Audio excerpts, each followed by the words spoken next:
मंत्र पाठ करेंगे। ॐ सहनाववतु सहनौ भुनक्तु सह वीर्यं करवावहै तेजस्विनावधीतमस्तु मा विद्विषावहै। ॐ शान्तिः शान्तिः शान्तिः।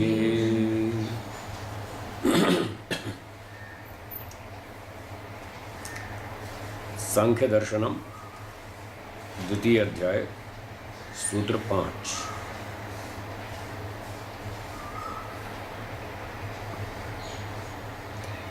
अत्र पूर्व पक्षत्वेन उच्यते। अत्र पूर्व पक्षत्वेन उच्यते। अब यहाँ पूर्व पक्ष की ओर से कहा जाता है अगले सूत्र में। सूत्र है, बोलिए। प्रकृति वास्तवे च पुरुषस्य अध्यास सिद्धिः भाष्यम्। विरक्तस्य मोक्षार्थं अविरक्तस्य भोगार्थं कर्तृत्वं प्रकृतेः चेत्।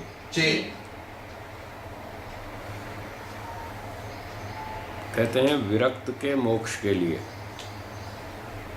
जो व्यक्ति विरक्त है, वैराग्यवान है, वैराग्य जिसको हो गया, उसको मोक्ष देने के लिए, और अविरक्तस्य भोगार्थम, जिसको अभी वैराग्य नहीं हुआ, संसार में राग है, द्वेष है, अविद्या है, उसको भोग देने के लिए, खाना पीना आदि देने के लिए, ऐसा प्रकृते कर्तृत्वम चेत, यदि प्रकृति का कर्तृत्व है, जो वैराग्यवान है उसको प्रकृति मोक्ष दे देती है, जिसको वैराग्य नहीं हुआ उसको खाना पीना भोग देती रहती है। यदि इस प्रकार से प्रकृति का कर्तृत्व है तो एवं तु प्रकृतेः कर्तृत्वं वास्तविकं स्यात्। पुनः प्रकृतेर वास्तविके कर्तृत्वे सति तु। इस प्रकार से तो प्रकृति का कर्तृत्व वास्तविक हो जाएगा। सिद्धांती कह रहा था कि प्रकृति का जो कर्तृत्व है ये गौण है, मुख्य कर्तृत्व तो ईश्वर का है। ईश्वर विरक्त व्यक्ति को मोक्ष देता है, अविरक्त को जन्म मरण, खाना पीना, भोग के पदार्थ देता रहता है। तो मुख्य तो ईश्वर का है कर्तृत्व, ऐसा सिद्धांती ने कहा था। तो पूर्व पक्षी कहता है नहीं, ये तो फिर प्रकृति का ही मुख्य है कर्तृत्व, प्रकृति दे रही है भोग और मोक्ष, ऐसा मानो। और यदि प्रकृति का ये वास्तविक कर्तृत्व है, ऐसा मान लिया जाए, तो अब पूर्व पक्षी दोष दिखाता है इस पक्ष में।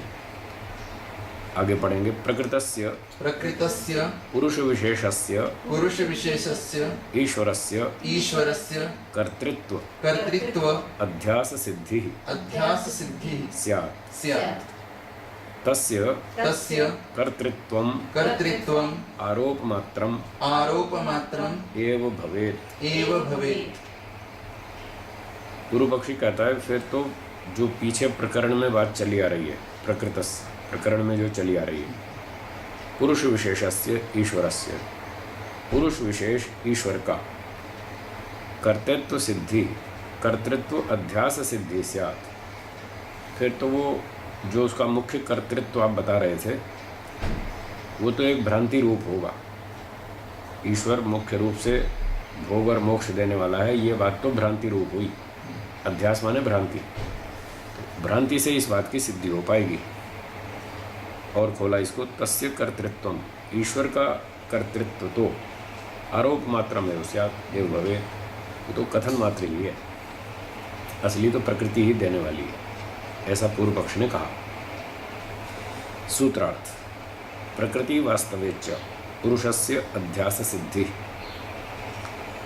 विरक्त व्यक्ति को मोक्ष देने में, रागी व्यक्ति को बार बार जन्म मरण खाना पीना देने में मुख्य कर्तृत्व प्रकृति का है, ऐसा मानने पर आप जो कह रहे थे सिद्धांति जी कि मुख्य कर्तृत्व ईश्वर का है, ये बात तो कथन मात्र है, ये तो गौण कथन है, वास्तविक नहीं है। वास्तविक तो प्रकृति का है, ऐसी बात पूर्व पक्षी ने रखी। अब इसका समाधान करते हैं। समाधत्ते समाधत्ते सिद्धांति इसका समाधान करता है पूर्व पक्षी की बात का। सूत्र 6 कार्यतः कार्यतः तत्सिद्धि तत्सिद्धि भाष्यम कार्य निर्माणतो कार्यनिर्माणतो यत् प्रकृतिम यत् प्रकृतिं जगद रूपे जगद्रूपे कार्ये कार्ये परिणमयति परिणमयति इति इति तस्मात् तस्मात् तस्य तस्य पुरुषस्य पुरुषस्य कर्तृत्व सिद्धि। कर्तृत्व सिद्धि। कहते हैं कार्य निर्माण से, अर्थात जो प्रकृति को जगत रूप कार्य में परिणमित करता है वो है ईश्वर। ईश्वर सत्वतम से लेकर के सारा जगत बनाता है, मन बुद्धि इंद्रियां शरीर पंचमहाभूत, फिर सूर्य पर्वत नदियां समुद्र तारे, सारे वृक्ष वनस्पतियों के शरीर पशु पक्षियों के शरीर, ये सब ईश्वर ही तो बनाता है। इसलिए जगत को कार्य रूप में परिणत करने वाला बदलने वाला वो ईश्वर है। तस्मात इसलिए उस पुरुष के कर्तृत्व की सिद्धि होती है, वास्तविक सिद्धि उसी की होती है। प्रकृति तो जड़ है, वो स्वयं तो कुछ कर नहीं पाती। ईश्वर चेतन है, वही प्रकृति से सारा जगत बनाता है। इसलिए कर्ता जो पुरुष है वो उसके मुख्य कर्तृत्व की सिद्धि होती है। अतो अतो न न अध्यास मात्रम अध्यास मात्रम पुरुषस्य पुरुषस्य कर्तृत्वम, कर्तृत्वम। इसलिए जो पुरुष का कर्तृत्व है, पुरुष मतलब ईश्वर, ईश्वर का जो सृष्टि रचना आदि का कार्य है वो कर्तृत्व पुरुष का अध्यास मात्र नहीं है, गौण कथन नहीं है, वो कोई भ्रांति रूप नहीं है, वास्तविक है। असली कर्तृत्व तो ईश्वर का ही है, क्योंकि आगे सांख्य में बताया है उक्तम ही अत्र स ही सर्वविद सर्वकर्ता। तो इसी सांख्य दर्शन में तीसरे अध्याय में ये सूत्र है जिसमें सांख्यकार कपिल मुनि जी ने बताया स ही, वह निश्चित रूप से ही, निश्चित रूप से सर्वविद सब कुछ जानता है, सर्वज्ञ है, और सर्वकर्ता सारे काम करता है, सारी सृष्टि को बनाता है, सबका पालन पोषण करता है, सबके कर्मों का हिसाब रखता है, ठीक न्याय से फल देता है। इसलिए सारा कर्ता धर्ता तो ईश्वर ही है। तो मुख्य कर्तृत्व ईश्वर का है, ये सिद्धांति ने समाधान किया। सूत्र का अर्थ है कार्यतस् तत्सिद्धि। ईश्वर ने प्रकृति से लेकर के सारे जगत को बनाया, कार्य रूप में परिणत किया। उसके सृष्टि रूप कार्य में परिणत करने से ये बात सिद्ध होती है कि मुख्य कर्तृत्व ईश्वर का है। प्रकृति जड़ है, उसमें इतनी बुद्धि नहीं, सामर्थ्य नहीं, योग्यता नहीं कि वो स्वयं अपने आप जगत रूप बन जाए और बुद्धिमत्तापूर्वक सृष्टि चलाती रहे, इतनी क्षमता प्रकृति में नहीं। इसलिए मुख्य कर्तृत्व ईश्वर का ही बनता है, प्रकृति का नहीं। फिर कहते हैं प्रकृते कर्तृत्वेतु। सिद्धांति कहते हैं यदि प्रकृति का कर्तृत्व मान भी ले तो कैसा होगा, उसका स्वरूप और स्पष्ट करते हैं। सूत्र 7 चेतनोद्देशात् नियमः कंटक मोक्षवत्।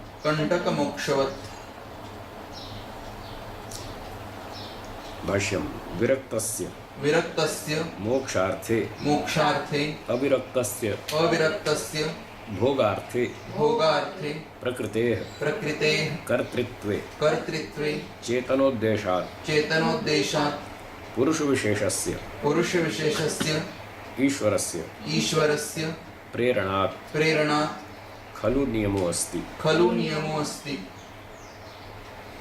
कहते हैं विरक्त व्यक्ति को मोक्ष देने में, अविरक्त को भोग देने में, इन दोनों कार्यों में प्रकृतेः कर्तृत्व, प्रकृति का कर्तृत्व माना भी जाए कि प्रकृति भी किसी को भोग दे रही है, किसी को मोक्ष दे रही है, ऐसा माना भी जाए, तब भी कैसा होगा? चेतनोद्देशात, चेतन की प्रेरणा से।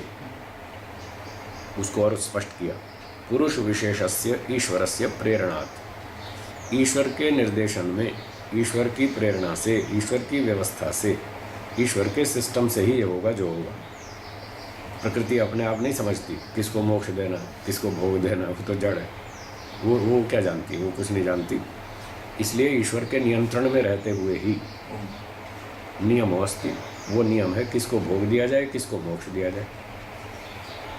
तत्रापि प्रकृतेः न स्वतंत्रम कर्तृत्वम अस्ति। तो ऐसी स्थिति में भी प्रकृति का कर्तृत्व स्वतंत्र नहीं होगा। क्यों नहीं होगा? आगे उत्तर देते हैं, तस्याः जडत्वात् पारवश्यात् च, प्रकृति के जड़ होने से और परवश, पराधीन होने से। जड़ वस्तु स्वतंत्र नहीं होती, वो स्वयं कार्य नहीं कर सकती, वो तो दूसरे के अधीन रहती है। इसलिए प्रकृति जड़ है, पराधीन है, वो स्वयं किसी को न भोग दे सकती है, न मोक्ष दे सकती है। परवशा, बोलिए। परवशा प्रकृति ही अत्र सांख्ये स्वीकृता ही। सांख्य दर्शन में प्रकृति को परवश स्वीकार किया गया है, दूसरे के अधीन, दूसरे के वश में, नियंत्रण में स्वीकार किया गया है। सूत्र है अकार्यत्वे अपि तद्योगः पारवश्यात्। तो प्रकृति अकार्यत्वे अपि, यद्यपि कार्य जगत के रूप में तो नहीं है, प्रकृति कार्य रूप नहीं है, वो कारण वस्तु है, मूल कारण द्रव्य है जगत का। कारण द्रव्य होते हुए भी फिर भी तद योग, उसका कार्य से योग हो जाता है, अर्थात उसको कारण से लेकर कार्य रूप में कन्वर्ट कर दिया जाता है, परिवर्तित कर दिया जाता है। क्यों कर दिया जाता है? पारवश्यात्, परवश होने से, पराधीन होने से। ईश्वर के नियंत्रण में ईश्वर उसको जगत रूप बनाने की इच्छा रखता है और वो बदल देता है, जगत रूप बना देता है। अपने लिए नहीं बनाता, जीवों के लिए, अपने लिए नहीं बनाता, उसको खुद को कुछ नहीं लेना प्रकृति से, जीवों के कल्याण के लिए वो परिवर्तित कर देता है। तो सांख्य दर्शन में प्रकृति को पराधीन बताया गया। यस्य वशे प्रकृति सोऽपि तत्रोक्तः, और जिसके वश में ये प्रकृति है उसको भी बता रखा है वहाँ कि ये प्रकृति किसके वश में है, उसका भी नाम बता रखा है। स ही सर्वविद सर्वकर्ता। ये सूत्र ही चुका है कि वो सब कुछ जानता है, सर्व सृष्टि करने वाला है, सर्वशक्तिमान है, उसके अधीन है प्रकृति। इसलिए पराधीन होने से वो स्वयं कुछ कार्य नहीं करती। फिर कैसे होती है ये व्यवस्था? ईश्वर के नियंत्रण में चलती है, उसके आदेश निर्देश पर चलती है। इस बात को समझने के लिए एक दृष्टांत देते हैं।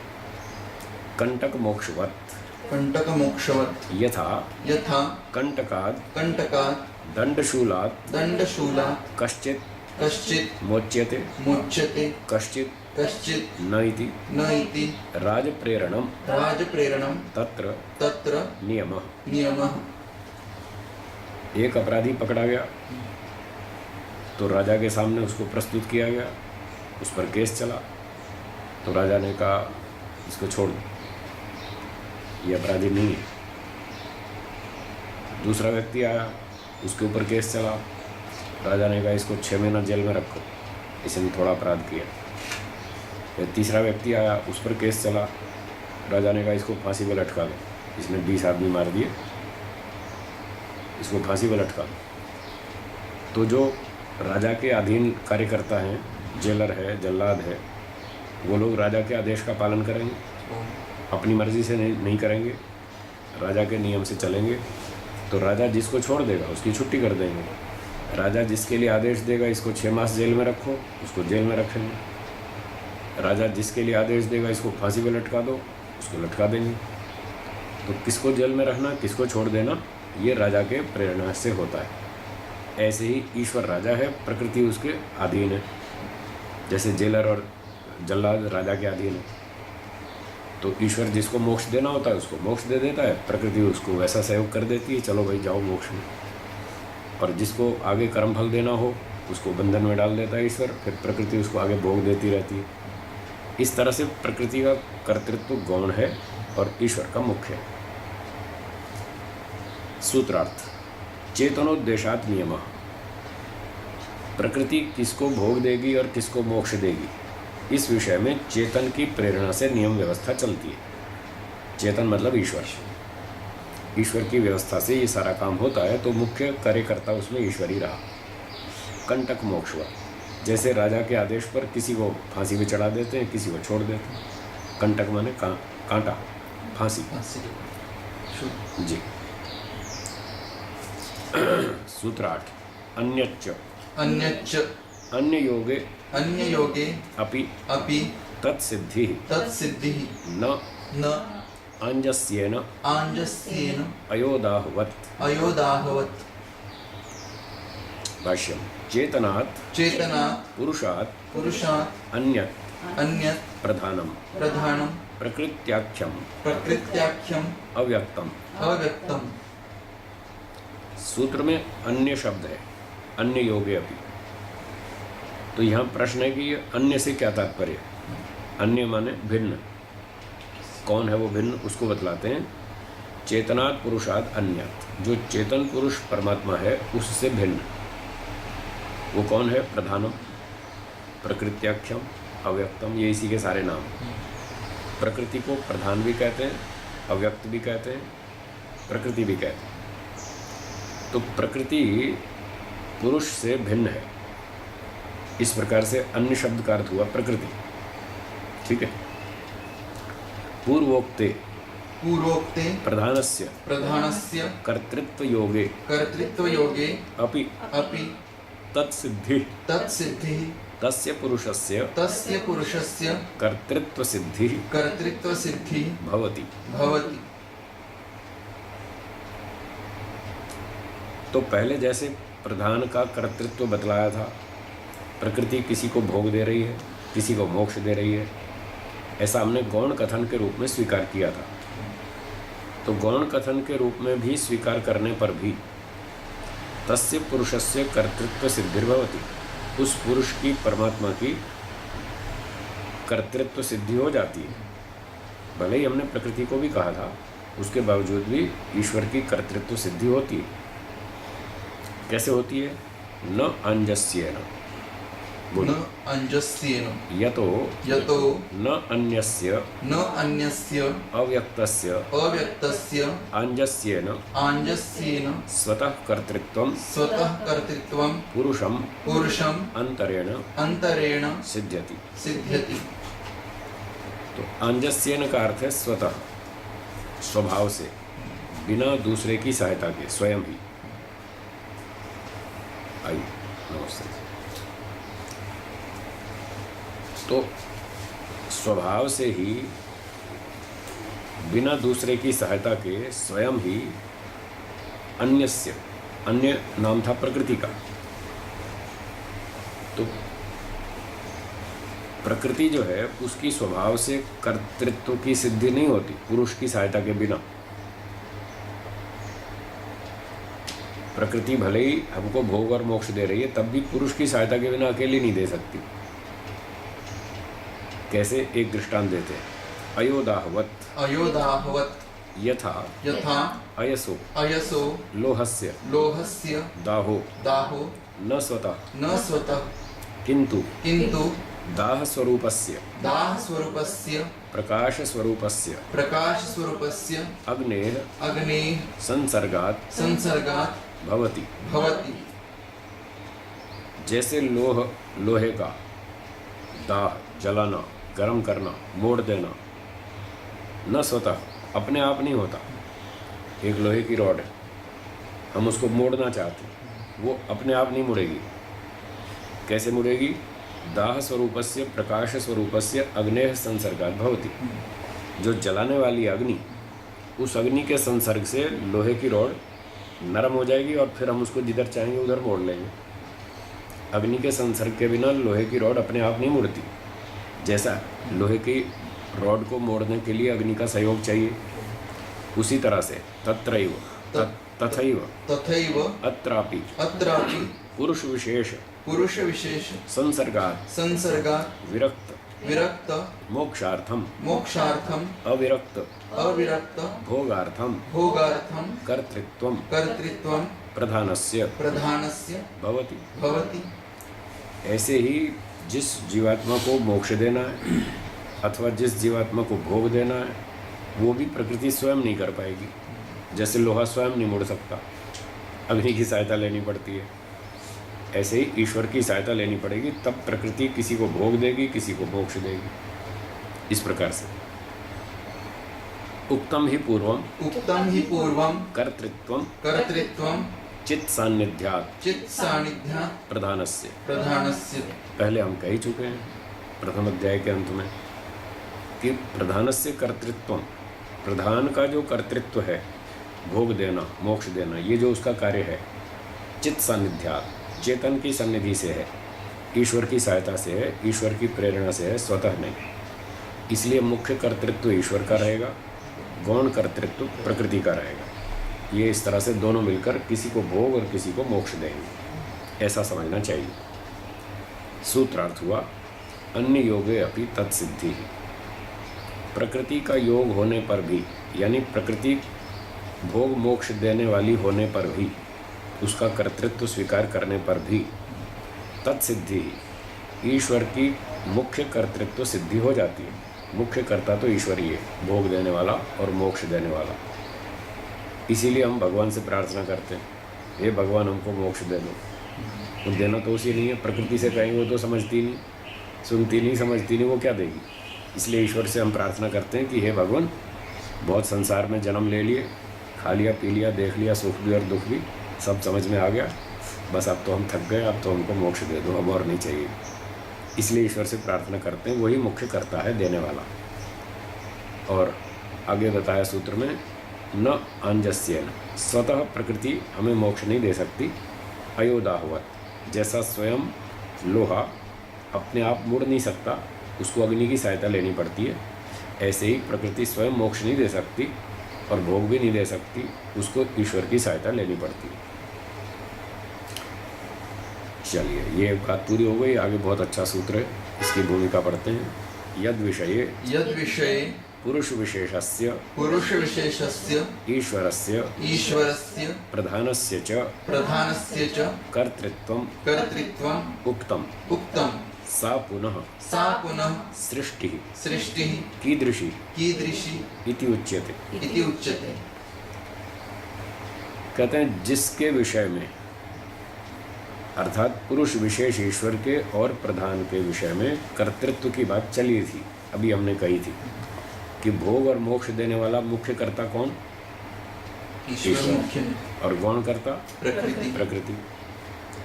तो ये दोनों मिल करके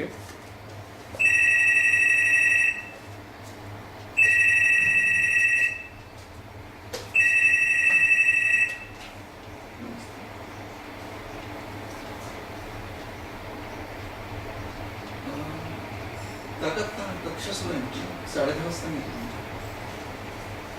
चालेल.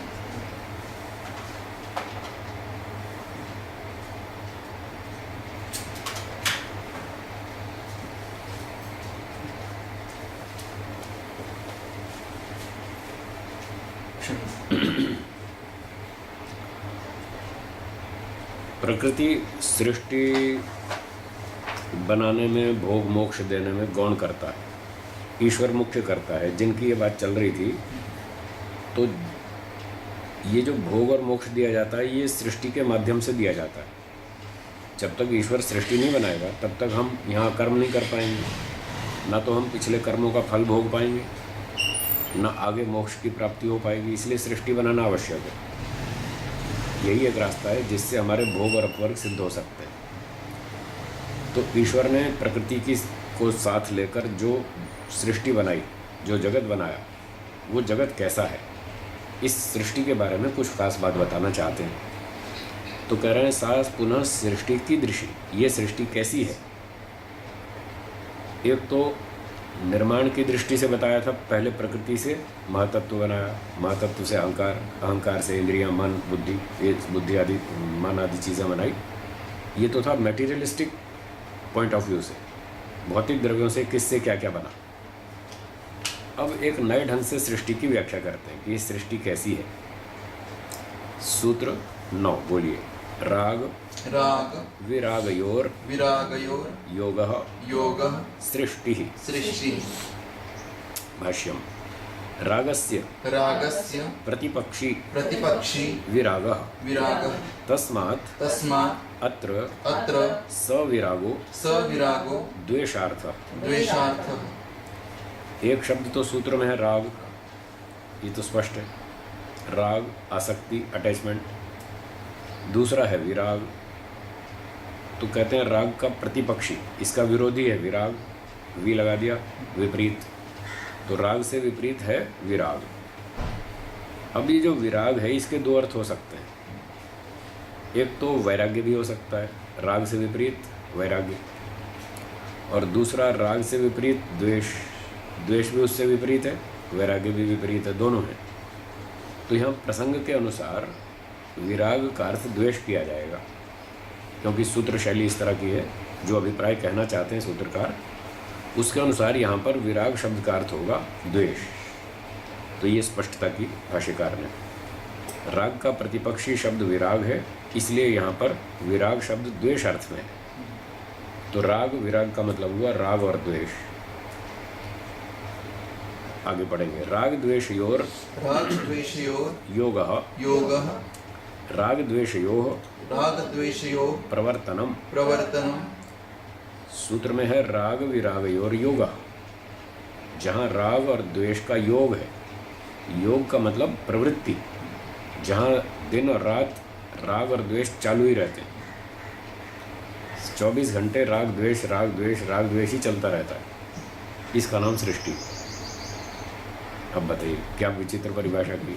संसार, लोग कहते हैं साहब ये संसार है, संसार में सार तो कुछ है नहीं, नाम संसार रखा हुआ है, सार कुछ है नहीं, सारा दिन लड़ाई झगड़ा है, कहीं राग है कहीं द्वेष है, कहीं राग है कहीं द्वेष है, इसी का नाम दुनिया है। और लोग इसमें सुख ढूंढ रहे हैं। आश्चर्य की बात, हमको आश्चर्य इस बात पर होता है, लोग इस लड़ाई झगड़े वाली दुनिया में सुख ढूंढ रहे हैं। कहाँ मिलेगा सुख? यहाँ तो चारों तरफ आग लगी है, राग की और द्वेष की आग लग रही है, लोग इसमें सुख ढूंढ रहे हैं। तो कपिल मुनि जी ये बताना चाहते हैं, इस संसार में सुख मत ढूंढो, यहाँ तो 3 प्रकार के दुख हैं, इसलिए यहाँ से छूटने की बात सोचो। जैसे तैसे करके यद्वा तद्वा जो भी उपाय हो, यहाँ से जल्दी छूटने की बात सोचो। सुख शांति चाहिए तो मोक्ष में है, यहाँ नहीं है। यहाँ तो लड़ाई झगड़ा है 24 घंटे। एकस्मिन् रागः रागः तर्हि तर्हि अन्यस्मात् अन्यस्मात् द्वेषः द्वेषः एकस्मात् द्वेषः द्वेषः तदा तदा अपरस्मिन् रागः। रागः। तो संसार में हमें ये दिखता है, एक वस्तु में राग है तो दूसरी वस्तु से द्वेष है।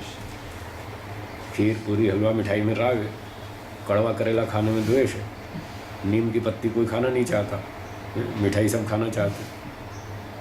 तो जिसमें सुख मिलता है उसमें राग हो जाता है, जिसमें सुख नहीं मिलता दुख मिलता है वहाँ द्वेष हो जाता है।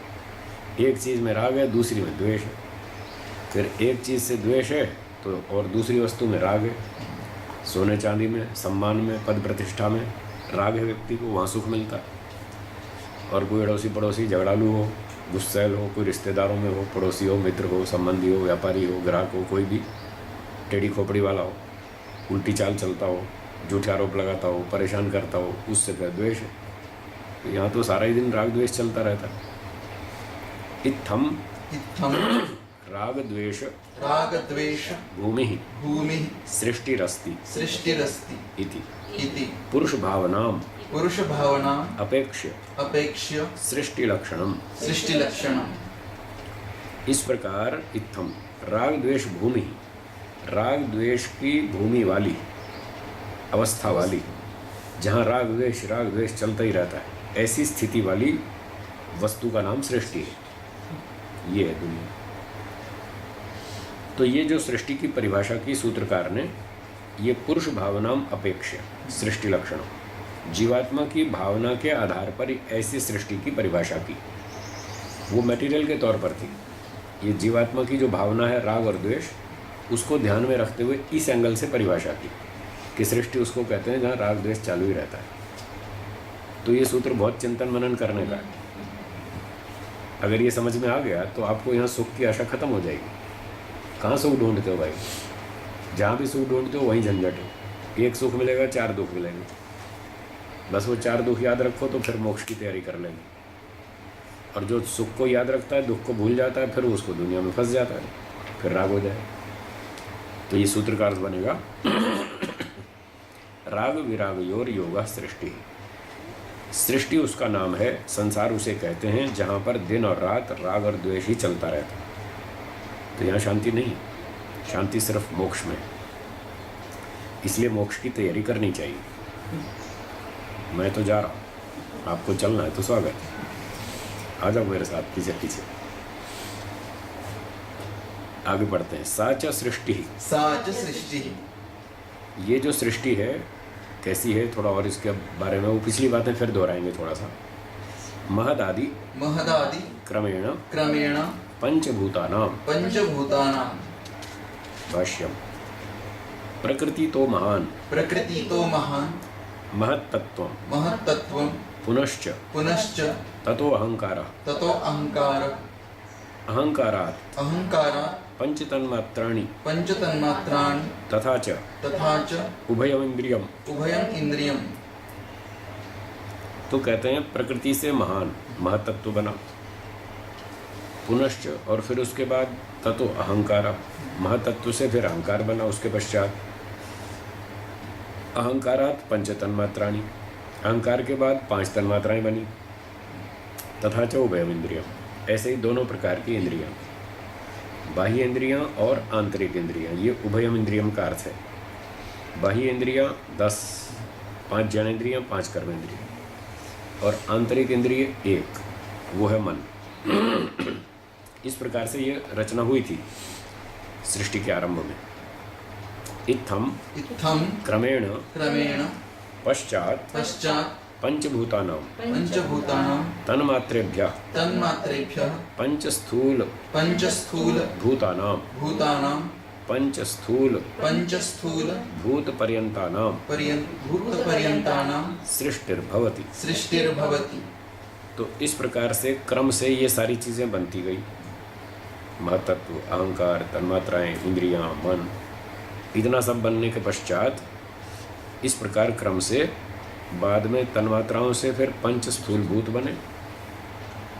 तो पंच स्थूल भूतों तक ये सारी सृष्टि कहलाती है। प्रकृति से लेकर पहली वस्तु महतत्व बनी और महतत्व से पंचमा भूत तक ये सारी सृष्टि कहलाती है, जिसमें सारा दिन राग द्वेष चलता रहता। सूत्रार्थ। महद आदि क्रमेण पंचभूतानां, तो महद आदि आदि क्रम से सृष्टि बनती गई बनती गई बनती गई और पंच महाभूत तक बनी, वो है ये सृष्टि। तत्र च आत्मार्थत्वात् आत्मार्थत्वात् सृष्टेर न एषाम आत्मार्थः आरंभः। अब 11वें सूत्र में बताते हैं इस सृष्टि के अंदर 2 भाग करेंगे, भाष्य पढ़ेंगे। महदादि क्रमो अनुवर्तते। तो महदादि क्रम की अनुवृत्ति आ रही है, उसी क्रम से महदत्वादि क्रम से कहते हैं महदादि क्रमेण पंचभूतेभ्यः पूर्वा या सृष्टि उभयेन्द्रिय पर्यन्ता तस्याः सृष्टेः आत्मार्थत्वम् आत्मोपकरण संपादनार्थत्वम् बुद्धि अहंकार मनो ज्ञानेन्द्रिय कर्मेन्द्रिय साधनार्थत्वम् अस्ति। तो महतत्वादि के क्रम से जो बनी थी सृष्टि, उसमें कहते हैं पंचभूतेभ्यः पूर्वा, 5 भूतों से पहले तक। 5 भूत यहाँ पर दोनों 5 भूत लेंगे, तन्मात्राएं ली, सूक्ष्म भूत और पंच स्थूल भूत, तो ये 10 हो गए। इन स्थूल भूतों और सूक्ष्म भूतों से पहले पहले तक 13 चीज़ें बनी। क्या क्या बनी? उभयेंद्रिय पर्यंता, जो उभयेंद्रिय तक जो सृष्टि बनी। तस्याह सृष्टेः, उस सृष्टि के, आत्मार्थत्वम, वो सृष्टि आत्मा के लिए है। तस्याह सृष्टेः आत्मार्थत्वम अस्ति, वो सृष्टि आत्मा के लिए बनाई गई, अर्थात उसको खोला आत्म उपकरण संपादनार्थत्वम, आत्मा के उपकरण बनाने के लिए रचना हुई थी वो पहले वाली। तो वो क्या क्या थी? बुद्धि, अहंकार और मन, 3 तो ये हो गए जो अंतःकरण कहलाते हैं, बुद्धि, अहंकार और मन। फिर ज्ञानेंद्रिय और कर्मेंद्रिय, ये 10 ये हो गए, तो 10 और 3 13। इस प्रकार से साधनार्थत्वम अस्ति, ये 13 साधन बनाए गए। उनके साधन बनाने के लिए इन 13 चीज़ों की रचना हुई, जीवात्मा के साधन।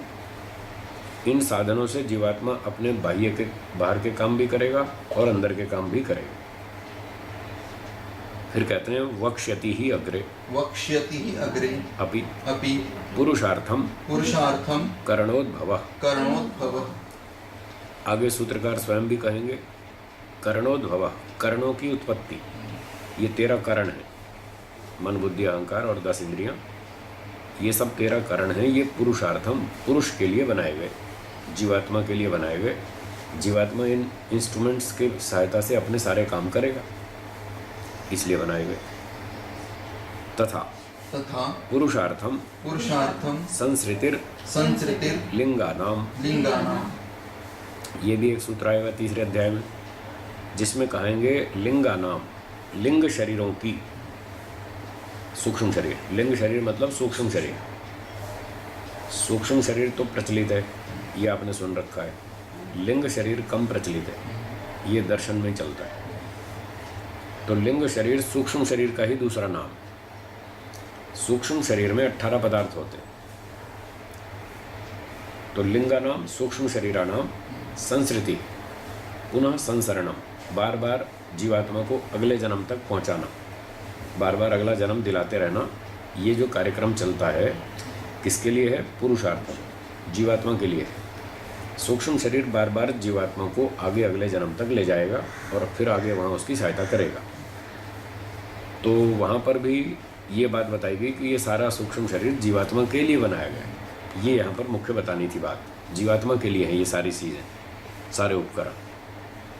तस्मात् तदग्रे येषाम् आरम्भः आत्मार्थः न येषाम् पूर्वसूत्रे साक्षात् पठितानां पंचभूतानां विशेषणम्।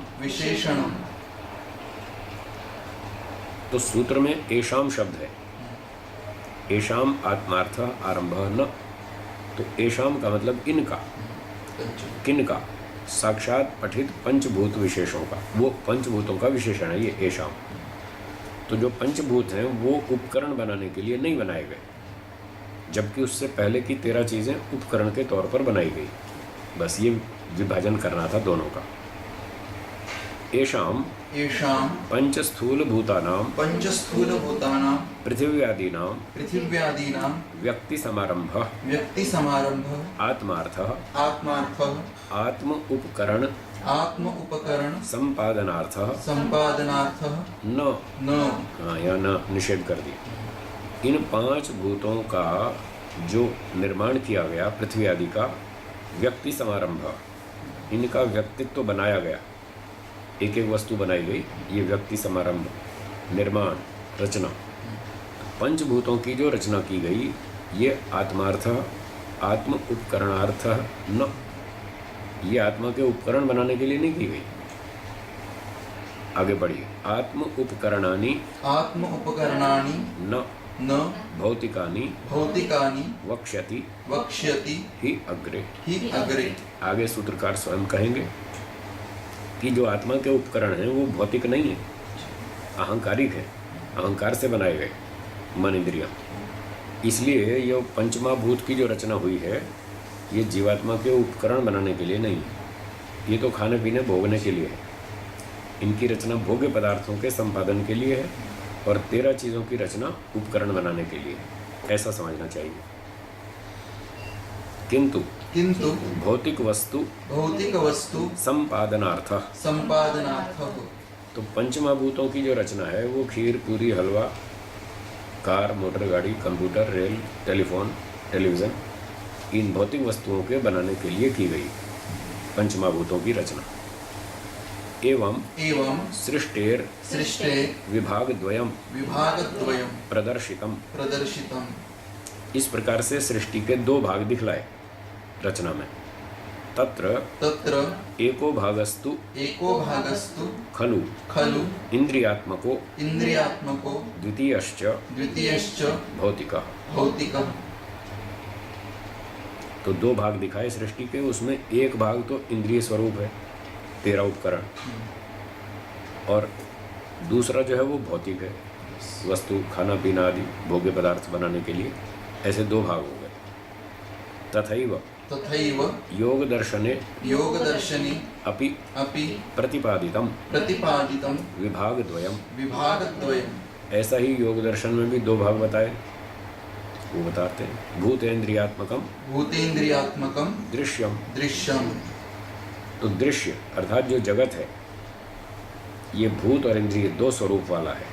तो भूत शब्द से तो वो आ गया जो यहाँ बताया पंचमहाभूत, जिससे हमारे खाने पीने की चीज़ें बनाई गई, रहने की, मकान, मोटर गाड़ी, यात्रा की। और दूसरी इंद्रियात्मक मन इंद्रियां, जिससे हमारा उपकरण के तौर पे काम चलता है। इस तरह से जगत के 2 भाग हो गए। अस्य सूत्रस्य अनिरुद्ध वृत्तौ विज्ञान भिक्षु भाष्ये च अयुक्तो अर्थः कृतः। इस सूत्र का विज्ञान भिक्षु भाष्य में और अनिरुद्ध वृत्ति में ठीक अर्थ नहीं किया गया, अर्थ में गड़बड़ की उन्होंने। तत्र महदादीनां सृष्टिः पुरुष मोक्षार्था न स्वमोक्षार्था प्रकृतेरेव सृष्टिः स्वमोक्षार्था।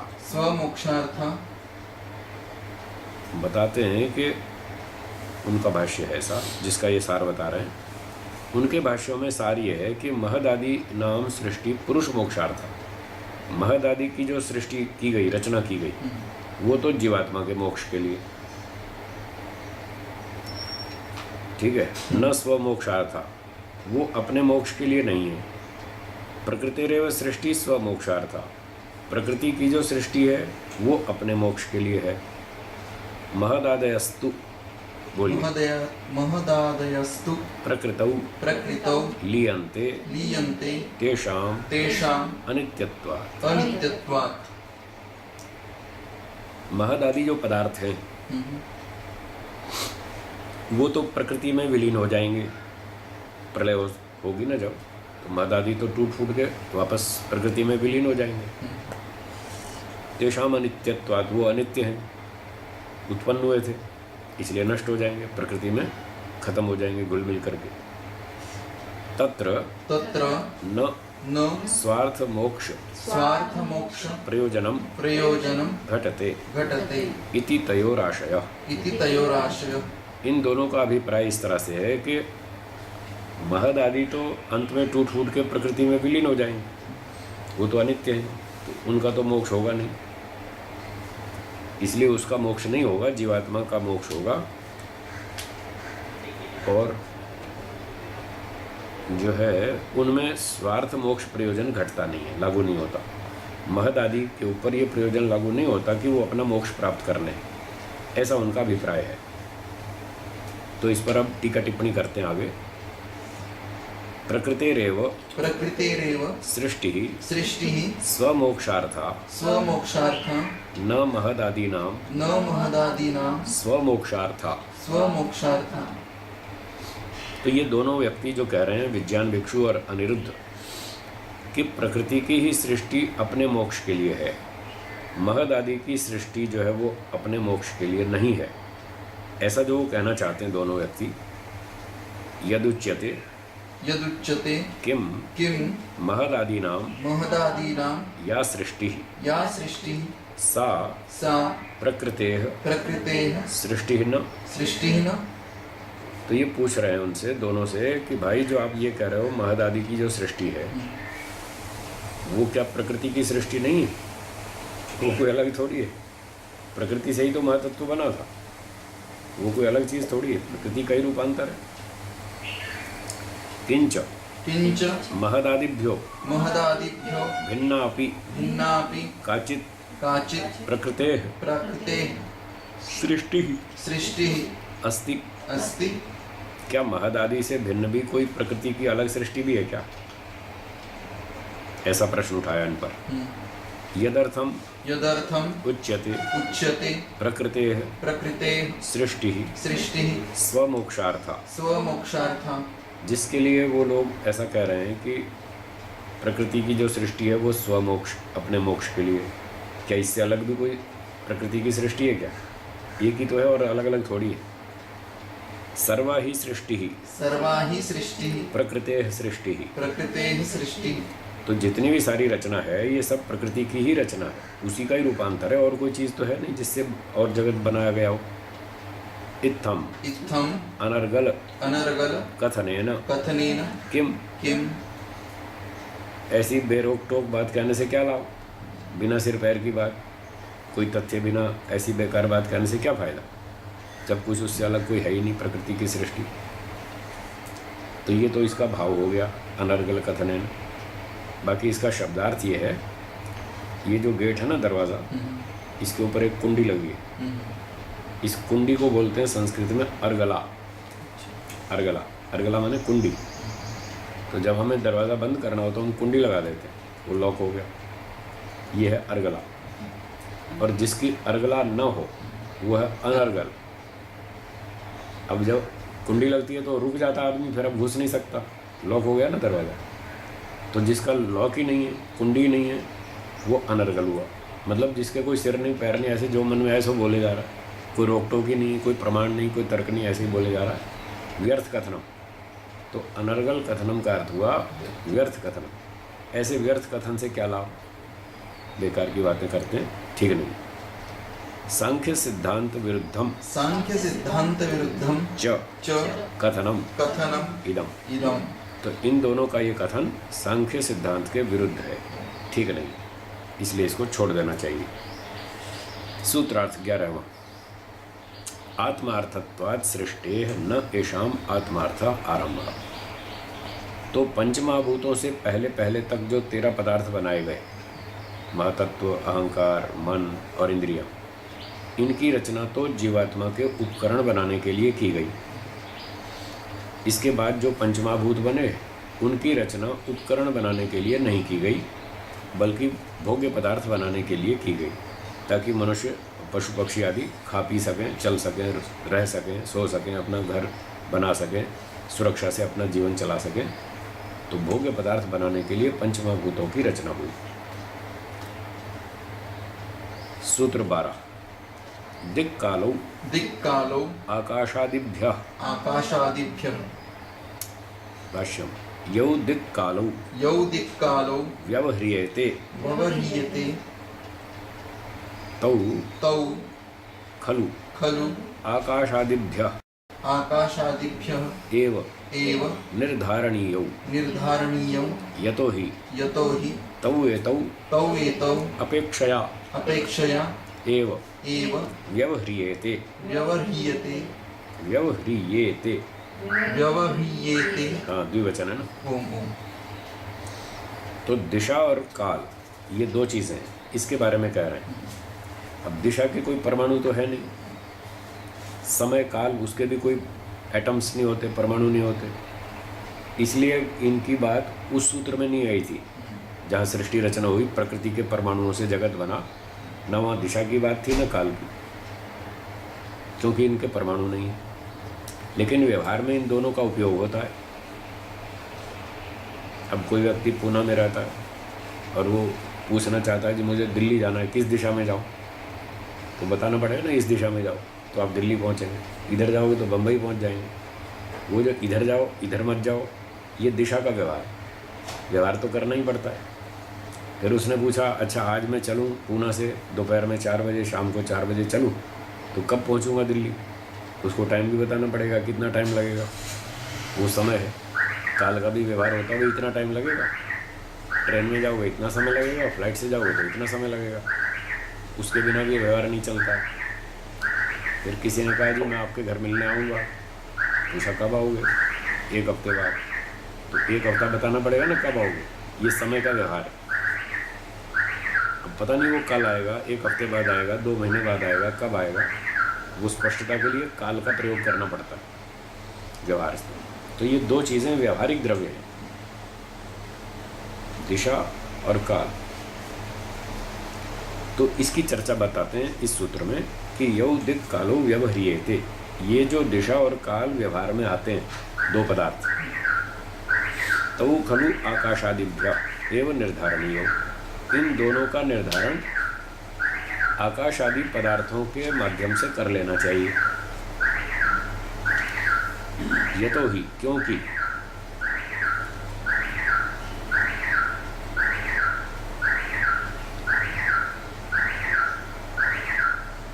तो रिवर्स गियर लगा के शोर मचा रहे हैं।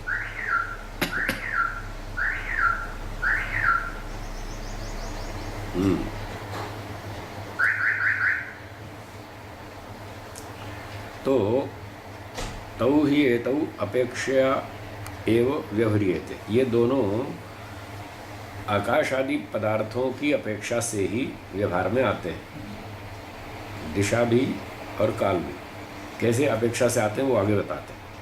पृथ्वीम अपेक्ष्य, पृथिवीम् अपेक्ष्य आकाश विशेषो आकाश विशेषो दिग्भवति, दिग्भवति।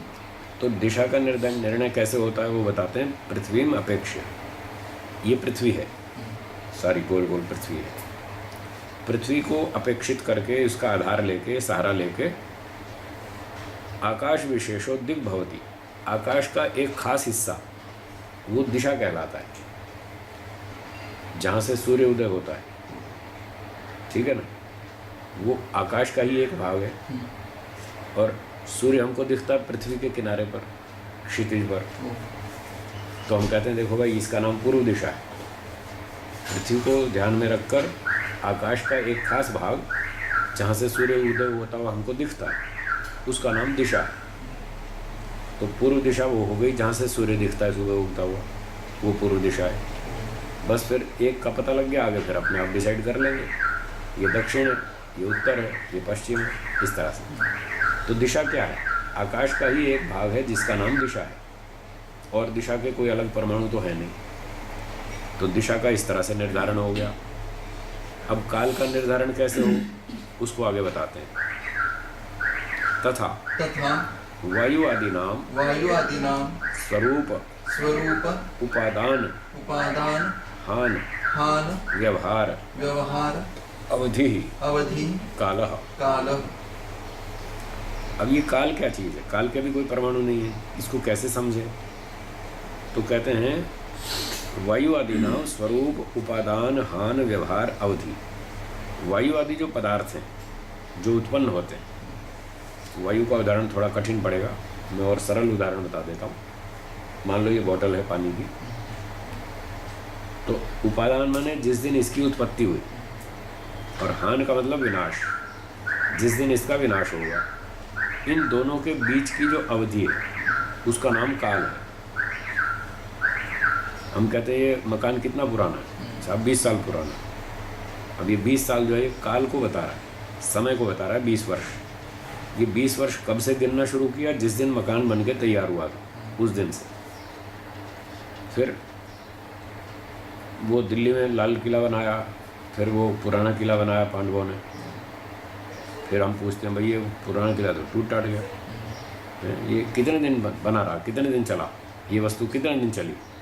तो जब से वो उत्पन्न हुई और जब उसका विनाश हुआ, उन दोनों के बीच की अवधि का नाम काल है। तो हम कहेंगे वो मकान 100 साल चला, वो 150 साल चला, वो 200 साल चला, और पुराना किला तो 5000 साल से बना हुआ है। फिर उसकी रिपेयरिंग करते रहते हैं, उसको मेंटेन करते रहते हैं, तो बचा कुचा है नहीं तो वो ख़त्म हो जाता। अब तक इतना भी नहीं दिखता जितना दिख रहा है। तो इस तरह से वस्तु की उत्पत्ति और विनाश के बीच की जो अवधि है उसको काल नाम से जाना जाता है। उसका व्यवहार इस तरह से होता है। तो यहाँ वायु का उदाहरण दिया भाष्यकार ने, तो वायु की उत्पत्ति और विनाश के बीच का जो काल है, वो जो अवधि है उसका नाम काल है।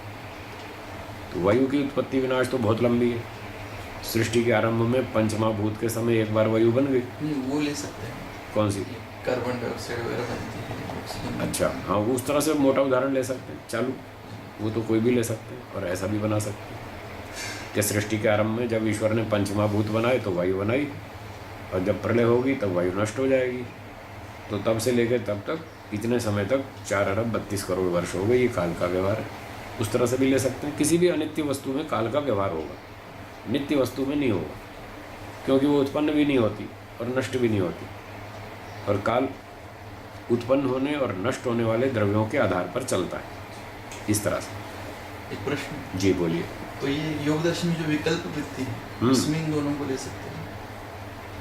विकल्प वृत्ति में तो शब्द ज्ञानानुपाति वस्तु शून्यो विकल्पा, वस्तु तो है। अब वस्तु की फिर परिभाषा करनी पड़ेगी। वैशेषिक के अनुसार तो वस्तु है ये। द्रव्य लक्षण क्रिया गुणवत् समवाय कारणम इति द्रव्य लक्षण, वो लक्षण में तो काल और दिशा दोनों आते हैं। इसलिए फिर उसको विकल्प दृष्टि से नहीं गिनना चाहिए, इसको द्रव्य के रूप में ही गिनना चाहिए। हाँ, इतना अंतर ज़रूर करेंगे, ये व्यावहारिक द्रव्य है, परमाणुजन्य नहीं। इतना अंतर कर लेंगे। पृथ्वी सूर्य आदि तो परमाणुजन्य द्रव्य है जो परमाणुओं से उत्पन्न हुए, जबकि दिशा और काल ये व्यावहारिक द्रव्य हैं। व्यवहार में इनका उपयोग होता है और इनमें गुण भी हैं। परत्व, अपरत्व, संख्या, परिमाण, पृथकत्व, संयोग, विभाग, ये सारे गुण भी हैं। इसलिए इसको वैशेषिक की भाषा में द्रव्य कहेंगे। तो एक आखिरी पंक्ति है भाष्य में, तस्मात् अत्र पृथंग न सूत्रयितव्यौ किंतु आकाशादि अंतर्भूतौ एव। तो क्योंकि इनके कोई अपने परमाणु नहीं हैं, दिशा और काल के अपने कोई परमाणु नहीं है पृथ्वी आदि की तरह, इसलिए इनको अलग से सूत्रों में नहीं बताया गया कि किसकी उत्पत्ति कहाँ से कैसे हुई। ये चर्चा छोड़ दी गई। इनके परमाणु है ही नहीं, इसलिए छोड़ दी गई। पर क्योंकि व्यवहार में आते हैं, इसलिए आकाश आदि पदार्थों के अंतर्भूत इनका चर्चा हमने कर दी कि आकाश आदि के एक खास भाग को दिशा कहेंगे और वस्तुओं की उत्पत्ति विनाश के मध्य अवधि का नाम काल है। ऐसे इनका व्यवहार कर लेंगे। सूत्रार्थ हुआ दिक् कालौ आकाशादिभ्यः। दिशा और काल, ये जो दो द्रव्य हैं, इनका निर्धारण आकाश आदि पदार्थों की सहायता से कर लेना चाहिए, उनके आधार से। एक प्रश्न बोलिए। यहाँ पे आकाश जो अंदर बाहर ये परमाणु, सांख्य में तो परमाणु वाला आकाश है ना, वही लेंगे। तन्मात्रेभ्यः स्थूलभूतानि, 5 तन्मात्राओं से 5 स्थूलभूत हुए। यहाँ तो आकाश के परमाणु हैं, यहाँ तो परमाणु हैं आकाश के। वो तन्मात्रा से उत्पन्न हुआ है, शब्द तन्मात्रा से। सांख्य में तो परमाणु माने जाएंगे, वैशेषिक में नहीं। वहाँ 2 की बजाय 3 द्रव्य होंगे बिना परमाणु वाले। वहाँ निष्क्रिय द्रव्य 3 है, दिशा, काल और आकाश।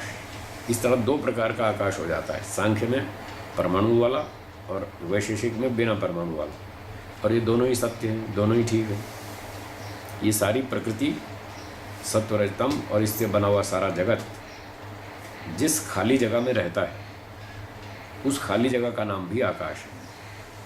उसका कोई परमाणु नहीं है, वो तो शून्य है, खाली जगह का नाम है। उस खाली स्थान का नाम जो आकाश है, उसकी चर्चा तो वैशेषिक में है। और यहाँ सांख्य में जो है, ये तन्मात्रा से उत्पन्न हुआ स्थूल आकाश है, स्थूलभूत। इस तरह से 2 तरह का आकाश मानना चाहिए। आगे चले। अथ या सृष्टि महदादि क्रमेण आत्मार्थे आत्मार्थे पुरुष पुरुष उपकरणार्थे उपकरणार्थे दशम दशम एकादशयोः एकादशयोः सूत्रयोः सूत्रयोः सूचिता सूचिता सा विव्रियते। सा विव्रियते। तो कहते हैं अब जो सृष्टि महदादि क्रम से बनाई गई थी और आत्मा के उपकरण के रूप में बनाई गई थी, 10वें और 11वें सूत्र में जिसकी चर्चा की गई थी, अब उसका विवरण आगे बताते हैं। जो उपकरण जीवात्मा के बनाए गए मन बुद्धि अहंकार इंद्रियां, अब उसके बारे में कुछ और चर्चा करते हैं, उपकरणों के बारे में। सूत्र 13 बोलिए। अध्यवसायो अध्यवसायो बुद्धि बुद्धि। भाष्यम पुरुष शरीरे पुरुष शरीरे अध्यवसायो अध्यवसायो निश्चयो निश्चयो यतो भवति यतो भवति तद्धर्मकम तद्धर्मकम् उपकरणम उपकरणं बुद्धिरुच्यते। बुद्धिरुच्यते। सामष्टिकम सामष्टिकं महत्तत्वम। महत्तत्वम्। कहते हैं पुरुष शरीर में, जीवात्मा के शरीर में एक काम होता है अध्यवसाय, अर्थात निश्चय। हम जब कोई काम करते हैं तो उसका डिसीजन लेते हैं। आज सत्संग में जाना है या नहीं जाना, कितने बजे जाना, जाएंगे तो लाभ होगा या नहीं होगा। ऐसा तो नहीं खामखा टाइम बर्बाद हो और लाभ कुछ भी ना हो। ये सब हम विचार करते हैं। विचार करने के बाद हम एक निर्णय लेते हैं कि सत्संग में जाएंगे, दर्शन की कक्षा में जाएंगे, वहाँ जाने से लाभ होगा, बहुत सारी नई नई बातें सीखने को मिलेंगी, नई नई बातें जानने को मिलेंगी जो आज तक कभी नहीं सुनी, इसलिए जाएंगे। ये जो हमने डिसीज़न लिया जाएंगे, इसका नाम है अध्यवसाय, इसी को निश्चय कहते हैं। तो पुरुष शरीर में, जीवात्मा के शरीर में जब निश्चय वाला कार्य किया जाता है, वो यतो भवति, जिस उपकरण से होता है, तद धर्मकम उपकरणम बुद्धिरुच्यते। उस धर्म वाला जो उपकरण है उसको बुद्धि कहते हैं। तो जैसे आँख से हम देखने का काम करते हैं, रूप का ग्रहण करते हैं आँख से, शब्द को ग्रहण करते हैं कान से, कान के बिना सुन नहीं सकते, आँख के बिना देख नहीं सकते, बुद्धि के बिना डिसीजन नहीं ले सकते। तो जब भी निर्णय लेना होता है तो हमें बुद्धि नामक उपकरण की सहायता लेनी पड़ती है। तो ईश्वर ने ये जो बुद्धि बनाई किस लिए बनाई? जीवात्मा को डिसीजन दिलाने के लिए, उसमें सहयोग देने के लिए बुद्धि बनाई। ये उसका विवरण हुआ। फिर कहा सामष्टिकम महत्तत्वम, बुद्धि सबके लिए बनाई जाती है, एक जैसी बनाई जाती है। जैसे हमने 100 लीटर दूध ले लिया, उसको सारे को गर्म कर दिया और उसकी दही बना दी। बहुत सारे लोग हैं दही खाने वाले, दूध पीने वाले भी हैं, दही खाने वाले भी हैं, तो हमने सबके लिए दही एक जैसी बना दी। अब उसमें से थोड़ी थोड़ी दही बांट देंगे सबको, थोड़ा थोड़ा दूध भी बांट देंगे, थोड़ी दही भी बांट देंगे, फिर आगे उसके छाछ बना देंगे, मक्खन बना देंगे, घी बना देंगे, वो भी सबके लिए एक जैसा होगा, थोड़ा थोड़ा सबको बांट देंगे। तो इसी प्रकार से ईश्वर ने बुद्धि बनाई, सबके लिए एक जैसी बनाई। अब कौन व्यक्ति उस बुद्धि का कैसे प्रयोग करेगा, कितना लाभ उठाएगा, मिसयूज़ करेगा, गुड यूज़ करेगा, वो जाने। करता स्वतंत्र, स्वतंत्र करता, करता स्वतंत्र, वो चाहे जैसा उपयोग करे। उपकरण के तौर पर, इंस्ट्रूमेंट के तौर पर सबको एक जैसी बुद्धि दी गई। जैसे 10 बच्चों को एक जैसे जूते चप्पल दिए गए। अब कोई 3 महीने में घिसा देगा, कोई 6 महीने में, कोई साल भर भी चलाएगा, ये तो उनका इंडिविजुअल है, लेकिन क्वालिटी सबकी एक जैसी थी। इस तरह से बुद्धि सबको एक जैसी बना कर दी गई। ऐसा अर्थ लगाना चाहिए सामष्टिकम महत्तत्वम का, सबके लिए समान, एक जैसा। अध्यवसायस्तु अध्यवसायस्तु सत्वस्वरूपवत्वात्, सत्वस्वरूपत्वात्। तो बुद्धि से जो निर्णय का काम लिया जा रहा है, जीवात्मा को सहायता दे रही है निर्णय करने में। ये क्यों हो रहा है? इसलिए निर्णय की सहायता दे रही है बुद्धि, क्योंकि ये निर्माण की दृष्टि से सत्व प्रधान, इसमें सत्वगुण के परमाणु अधिक है, रजोगुण के बहुत कम, तमोगुण के और भी कम। मुख्य पदार्थ इसमें सत्वगुण है। हम मोटी कल्पना करते हैं, कोई शास्त्र में तो लिखा नहीं है, एक मोटी कल्पना के तौर पे मान लीजिए 75% इसमें सत्वगुण है, 15% रजोगुण है, 10% तमोगुण है। तीनों के सम्मिश्रण से ही कोई चीज़ बनती है, अकेले से तो बनती नहीं। तो ये जो बुद्धि हमारी, जिससे हम डिसीजन लेते हैं, सत्व प्रधान है, सत्वगुण की मात्रा अधिक है।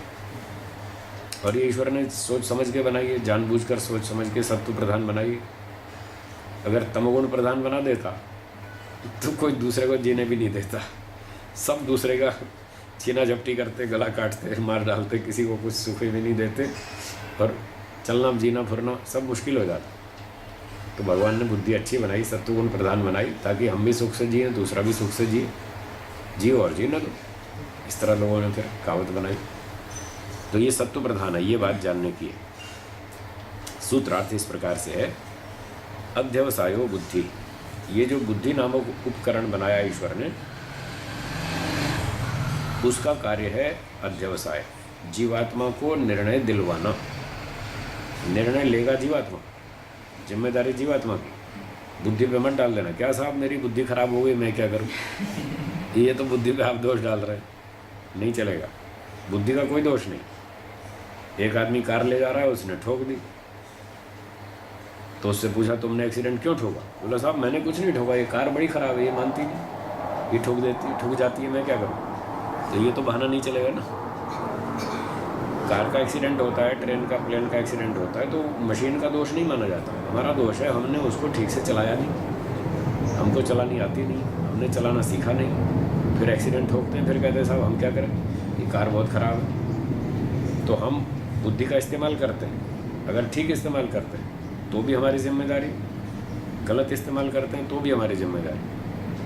बुद्धि के ऊपर दोष नहीं डालना कि साहब मेरी बुद्धि बिगड़ जाती है, मैं क्या करूँ, मुझे गुस्सा आ जाता है, मैं क्या करूँ। गुस्सा कोई दरवाज़ा खोल के आ जाता है, उसके पास चाबी है कि आपके घर की?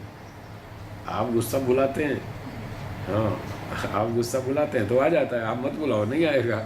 तो सब हमारे हाथ में। इस तरह से निर्णय करवाने का जो सहयोग का कार्य है वो बुद्धि करती है। ये सूत्र का अर्थ हुआ। 14वां सूत्र बोलिए, तत्कार्यम धर्मादि तस्याः बुद्धेः अंतःकरणस्य कार्यम धर्मो ज्ञानम वैराग्यम ऐश्वर्य प्रवृत्तिश्च रजो योगात्।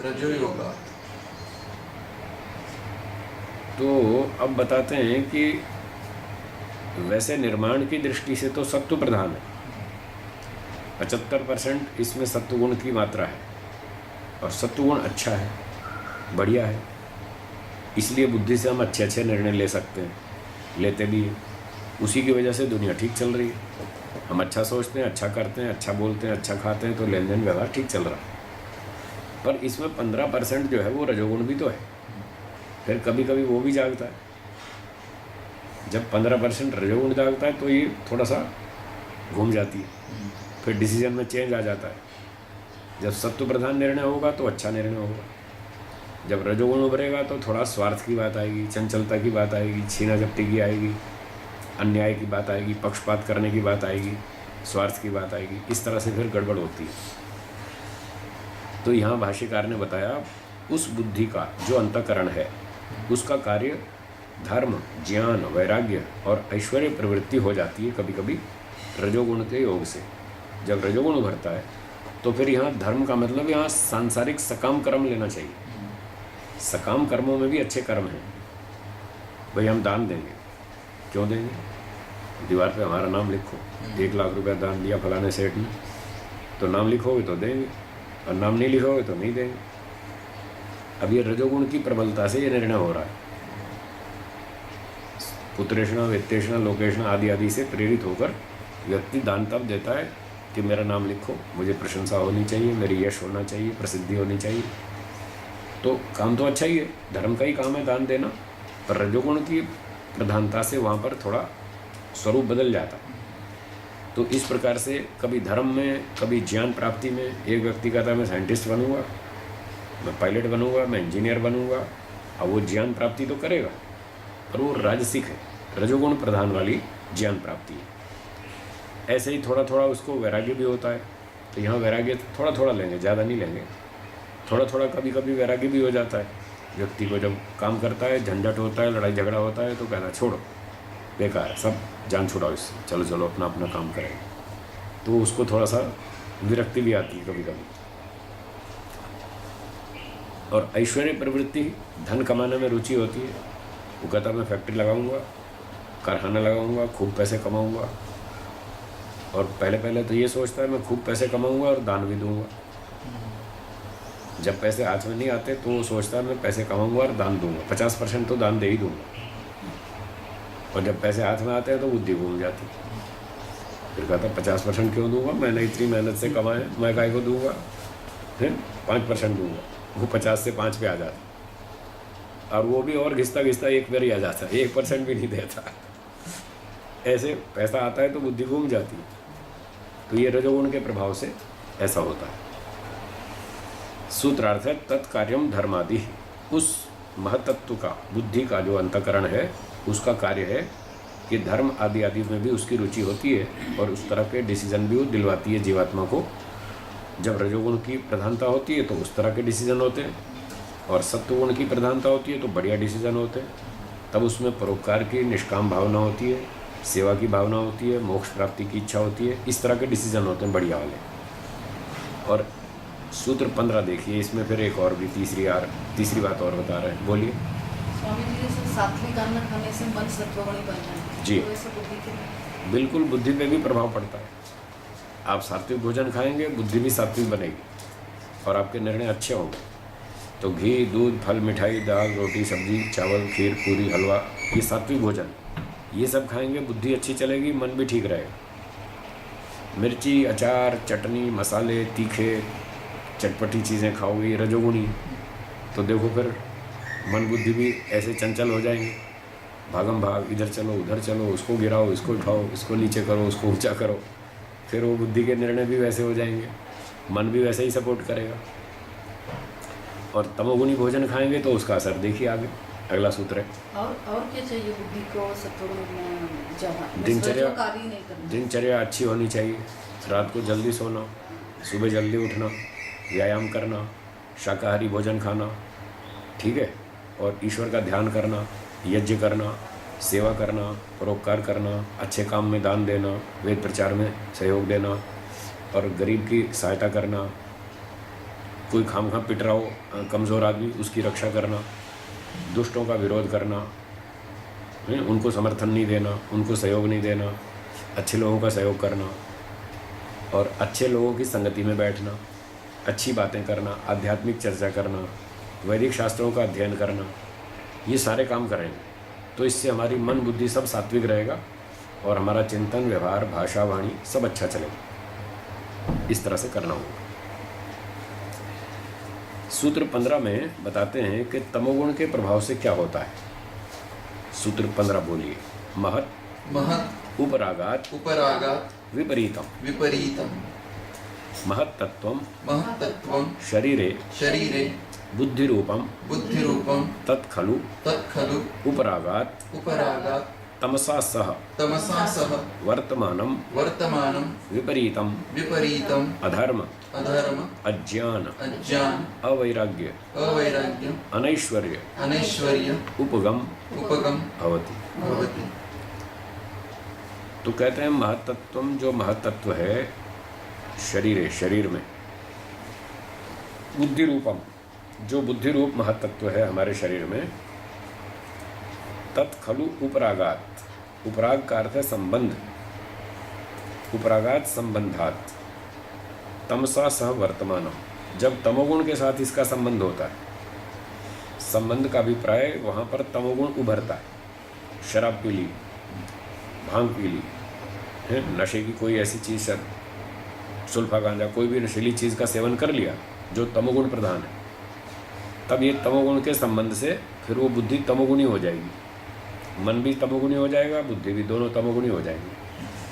तब फिर कैसा निर्णय होगा, तमोगुणी होगा। विपरीतम, फिर उल्टा हो जाएगा, अधर्म, फिर दूसरे का हक छीनेंगे। रजोगुण के प्रभाव से कम छीनेंगे, तमोगुण के प्रभाव से सारा ही छीन लेंगे, कुछ भी नहीं देंगे उसको। तू भूखा मत, सारा मैं खाऊंगा, तुझे कुछ भी नहीं दूंगा, ऐसा होगा। ये तमोगुणी लक्षण है बुद्धि का। ऐसे गलत डिसीजन होंगे तो अधर्म में रुचि हो जाएगी, अज्ञान में, मूर्खता में, अविद्या में, सब उल्टी उल्टी बातें अच्छी लगेंगी और सही सही बातें खराब लगेंगी। कोई उसके हित का सुझाव देगा तो उसको नहीं सुनेगा, और जो उसकी बुद्धि खराब करने वाला वो कहेगा हाँ ये ठीक कहता है। जैसे व्यवहार भानु में कथा है ना, गौरगंड राजा की, वो सारे उल्टे उल्टे दरबारी उसकी पुष्टि करते थे, वो कहते हाँ ये दरबारी अच्छे, और जो उसको ठीक सलाह देते थे उनको तो भगा दिया, उसने निकाल दिया कि ये सब दुष्ट आदमी है, मेरे विरुद्ध बोलते, इनको बाहर निकालो। तो तब बुद्धि उल्टी हो जाती है तमोगुण के दबाव से, प्रभाव से, अधर्म में, अज्ञान में, अवैराग्य में। फिर वो राग द्वेष में पड़ जाती है बुद्धि, और अनैश्वर्य, चोरी डकैती लूट मार में, इस प्रकार में उपगम भवती उसको प्राप्त हो जाती है। ऐसी निर्णयों को बुद्धि प्राप्त हो जाती है तमोगुण के दबाव से, प्रभाव से। तो हमें ये सावधानी रखनी चाहिए। सूत्रार्थ ये है, महद उपरागाद विपरीतम। जब महद तत्वगुण से तमोगुण से संबंध होता है, संबद्ध होता है, तब इसके निर्णय सारे उल्टे हो जाते हैं। तो ये ठीक नहीं है स्थिति। तो इस सारी चर्चा से सार ये निकलता है कि हमें अपनी बुद्धि को सात्विक रखना चाहिए। रजोगुणी भी नहीं बनाना, तमोगुणी भी नहीं बनाना, दोनों में हानि, दोनों में नुकसान। सात्विक बुद्धि बनाए रखेंगे तो हम शांति से जिएंगे, सुख से जिएंगे, अपना भी भला करेंगे, दूसरों का भी भला करेंगे, और धीरे धीरे मोक्ष की तरफ आगे बढ़ जाएंगे। इसी काम के लिए तो मिली है बुद्धि। इसीलिए भगवान ने सत्वगुणी बनाई कि इसका सदुपयोग करो और फटाफट मोक्ष की प्राप्ति करो। अब ये व्यक्ति स्वतंत्र है, वो अपने पूर्व संस्कारों से, वर्तमान के पुरुषार्थ से, और फिर बाकी अन्य कारणों से वो इसका उपयोग किस तरह से करता है, ये व्यक्ति स्वतंत्र है। जी, यहाँ पर सत्वगुण, रजोगुण और तमोगुण इसका अध्ययन किया। हाँ, वो अध्यवसायो बुद्धि, इसमें अध्ययन कर लिया कि बुद्धि निश्चय कराती है। और ये जो 15वां सूत्र है ना, विपरीतम, इसके आधार पर अध्ययन कर लिया। विपरीत माने उल्टा। तो जब उल्टे निर्णय करवाती है तो वो सीधी बात है तमोगुण से कराएगी। इसके आधार पर पिछले 2 सूत्रों में अध्ययन कर लिया। तत्कार्यम धर्मादि, इसमें रजोगुण का अध्ययन कर लिया। और अध्यवसायो बुद्धि, बढ़िया डिसीजन लेते हैं तो वो सत्वगुण का अध्ययन कर लिया। ऐसे प्रसंगानुसार अध्ययन कर लेते हैं तो फिर वहाँ अर्थ ठीक बैठता है। जी, तो एक परंपरा से जो चला आ रहा है अयुक्त बुद्धि, इनमें ऐसा केस नहीं है। गुरुजनों ने परंपरा से ये सिखाया, भाई यहाँ पर इस चीज़ का अध्ययन करो तो अर्थ ठीक बैठेगा, वेदों के अनुकूल बैठेगा, सिद्धांत के अनुकूल बैठेगा। तो फिर गुरु शिष्य परंपरा से ही हमको सीखना होता है। जैसे इलेक्ट्रॉन है, प्रोटॉन है, न्यूट्रॉन है, फिर क्वांटम थ्योरी है, अब ये तो गुरु शिष्य परंपरा से ही पता चलेगा ना ये क्या कह रहा है। ये तो शब्दों का तो पता ही नहीं चलता, वो तो पारिभाषिक शब्द है। अब एनर्जी है, अब बताना पड़ेगा ना एनर्जी का मतलब क्या। इसलिए ये सारी बातें जो टेक्निकल टर्म्स होती हैं, शब्द, पारिभाषिक शब्द होते हैं, वो गुरु शिष्य परंपरा से ही समझ में आते हैं। और व्यक्ति उस परंपरा से नहीं पढ़ेगा, अपनी अटकल लगाएगा तो फिर कहीं का कहीं पहुंच जाएगा, फिर वो भटक जाएगा। आप बोलते हैं कि बुद्धि ईश्वर सबको समान देता है। हाँ जी। तो बच्चे पैदा होते हैं, कोई तेज होता है, कोई ढीला होता है, हाँ। कोई बेवकूफ़ होता है। हाँ हाँ, तो वो इसलिए होता है कि बुद्धि नाम का जो इंस्ट्रूमेंट है वो तो पिछले जन्म से भगवान ने उसको सबको एक जैसा दिया। जो ओरिजिनल मूल बुद्धि है वो सबकी एक जैसी है। जैसे मैंने उदाहरण दिया था कि 10 बच्चों को जूता चप्पल दिया, सबको बाटा का दिया, एक जैसा दिया, एक ही क्वालिटी का, एक ही कीमत का दिया। अब वो इस्तेमाल करने के ऊपर है। कोई घिस के चलता है पाँव तो 3 महीने में घिस जाएगा, कोई पाँव उठा के रखता है तो उसका 6 महीना चलेगा, कोई और भी देखभाल रखता है, सावधानी रखता है, सुरक्षा रखता है तो उसका और साल भर भी चल जाएगा। तो इस्तेमाल करने की बात है कि हम उसी क्वालिटी की वस्तु किस प्रकार से उसका प्रयोग करते हैं, उस पर आधारित है वो उसकी आउटपुट किस तरह की आएगी, कितने दिन चलेगी, कैसी चलेगी। इसी प्रकार से ईश्वर ने जो मूल रूप से बुद्धि दी थी वो सबको एक जैसी दी थी। फिर क्या हुआ, किसी व्यक्ति के पूर्व जन्म के संस्कार अच्छे नहीं थे, और सृष्टि के आरंभ की बात करें तो उसके पिछली सृष्टि के जो संस्कार थे, फिर उसके ऊपर बात आ जाएगी। जिसके पिछली सृष्टि के संस्कार अच्छे नहीं थे उसको बढ़िया फ्रेश बुद्धि मिली तो भी उसने उसका मिसयूज़ किया, तो उसकी बुद्धि तमोगुणी हो गई। फिर उसने घोटाले किए, बुरे काम किए, झूठ बोला, चोरी की, हेरा फेरी।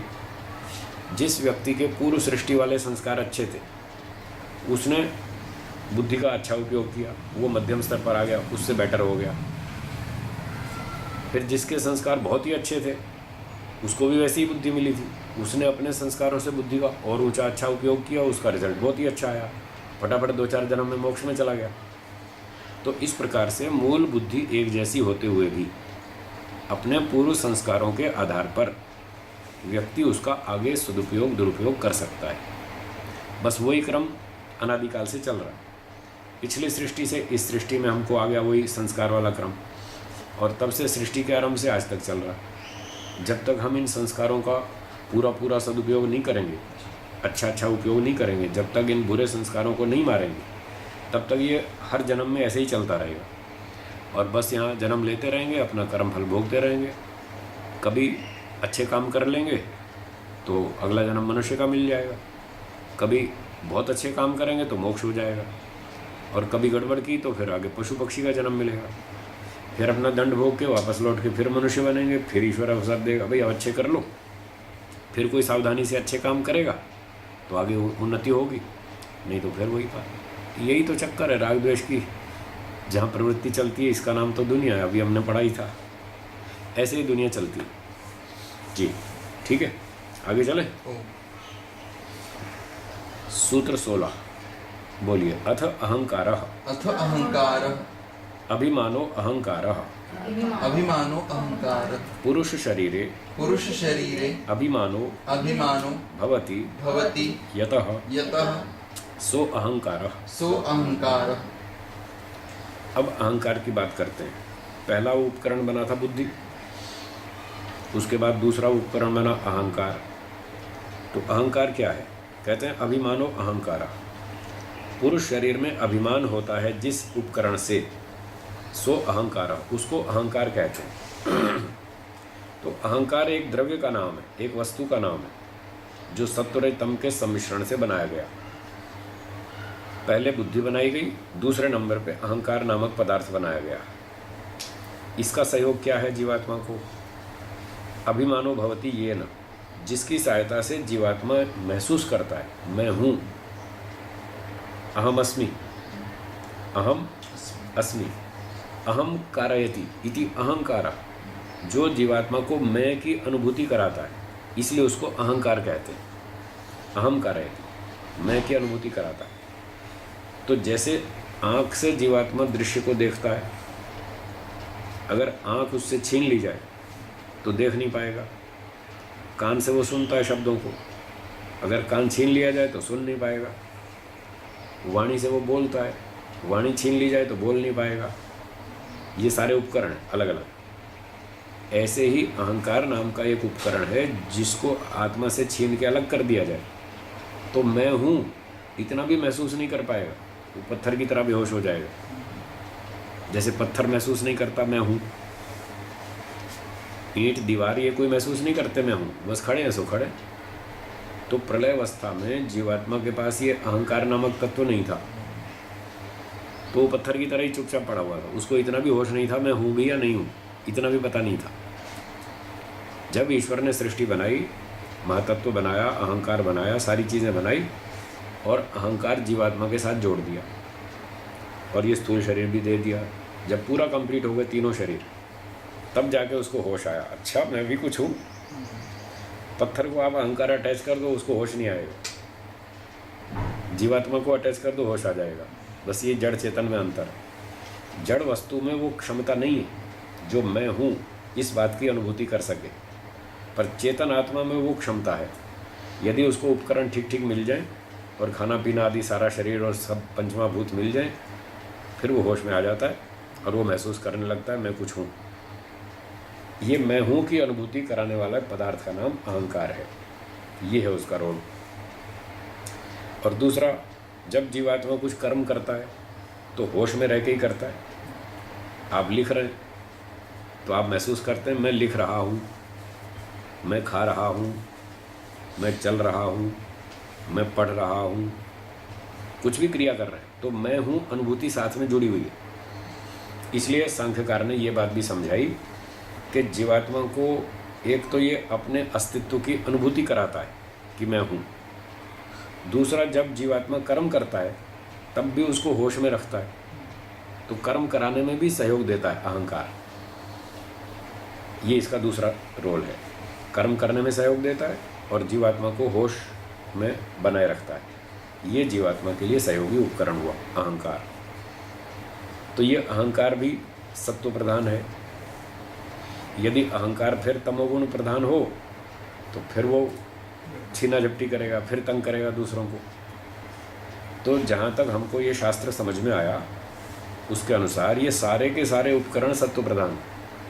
उपकरण जितने भी हैं, मन, बुद्धि, अहंकार और ये इंद्रियां, सब की सब सत्व प्रधान है। अगर ये सत्व प्रधान नहीं होते तो व्यक्ति ना तो शुभ कर्म कर पाता, ना उसका मोक्ष हो पाता।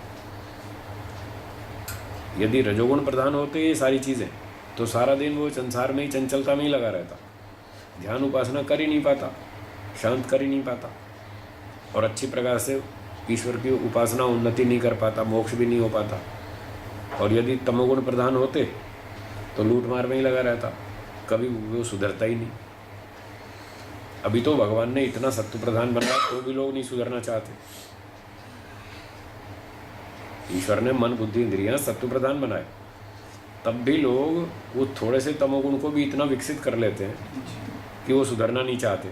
और अगर निर्माण की दृष्टि से पूरा ही तमोगुण प्रधान होता फिर तो क्या सुधरते वो, फिर तो कोई आशा ही नहीं थी कि सुधरेंगे और कभी मोक्ष में भी जाएंगे या दूसरों को ढंग से जीने देंगे। फिर तो पशु पक्षियों की तरह ही व्यवहार होता मनुष्यों का भी। इसलिए भगवान ने बहुत अच्छा किया कि मन, बुद्धि, अहंकार ये सारी चीज़ें सत्व प्रधान बनाई ताकि हम अपने अच्छे काम कर सकें, सुख से जी सकें, दूसरों को सुख दे सकें, मोक्ष प्राप्त कर सकें, इसलिए बनाए। तो ये हो गया 16वें सूत्र का अर्थ। शंका है तो बोलिए। एक शंका है, बोलिए। जो हम निद्रा में होते हैं तो प्रत्यक्ष तो अनुभूति नहीं होती जी। तो निद्रा वृत्ति है जी। स्मृति भी नहीं है, हाँ, फिर भी उसकी अनुभूति होती है तो वो आंतरिक अनुभूति होती है। प्रत्यक्ष प्रमाण में बाह्य इंद्रियों से अनुभूति होती है, आँख से देख रहे, कान से सुन रहे, ये प्रत्यक्ष प्रमाण। तो प्रत्यक्ष प्रमाण होता है जागृत अवस्था में, जब हम जाग रहे हैं। और जब निद्रा में चले गए तो अब जागृत नहीं रही, तो प्रत्यक्ष प्रमाण, बाह्य प्रत्यक्ष बंद हो गया, आंतरिक प्रत्यक्ष शुरू हो गया। अब जो हमें अनुभूति हो रही है निद्रा में, सुखम अहम अस्वाप्सम, मैं रात को सुख से सोया, बड़ी अच्छी नींद आई, मज़ा आ गया, अब तो मैं चुस्त हूँ, फटाफट कोई भी काम कर सकता हूँ, सुबह अच्छी चुस्ती फुर्ती है। तो ये जो रात को 6-7 घंटा सो गए, उस समय हमने अंदर से मन से सुख की अनुभूति की है जी। उसको आंतरिक प्रत्यक्ष बोलेंगे, बाह्य प्रत्यक्ष नहीं। इसलिए इसको निद्रा वृत्ति को प्रमाण वृत्ति से अलग किया।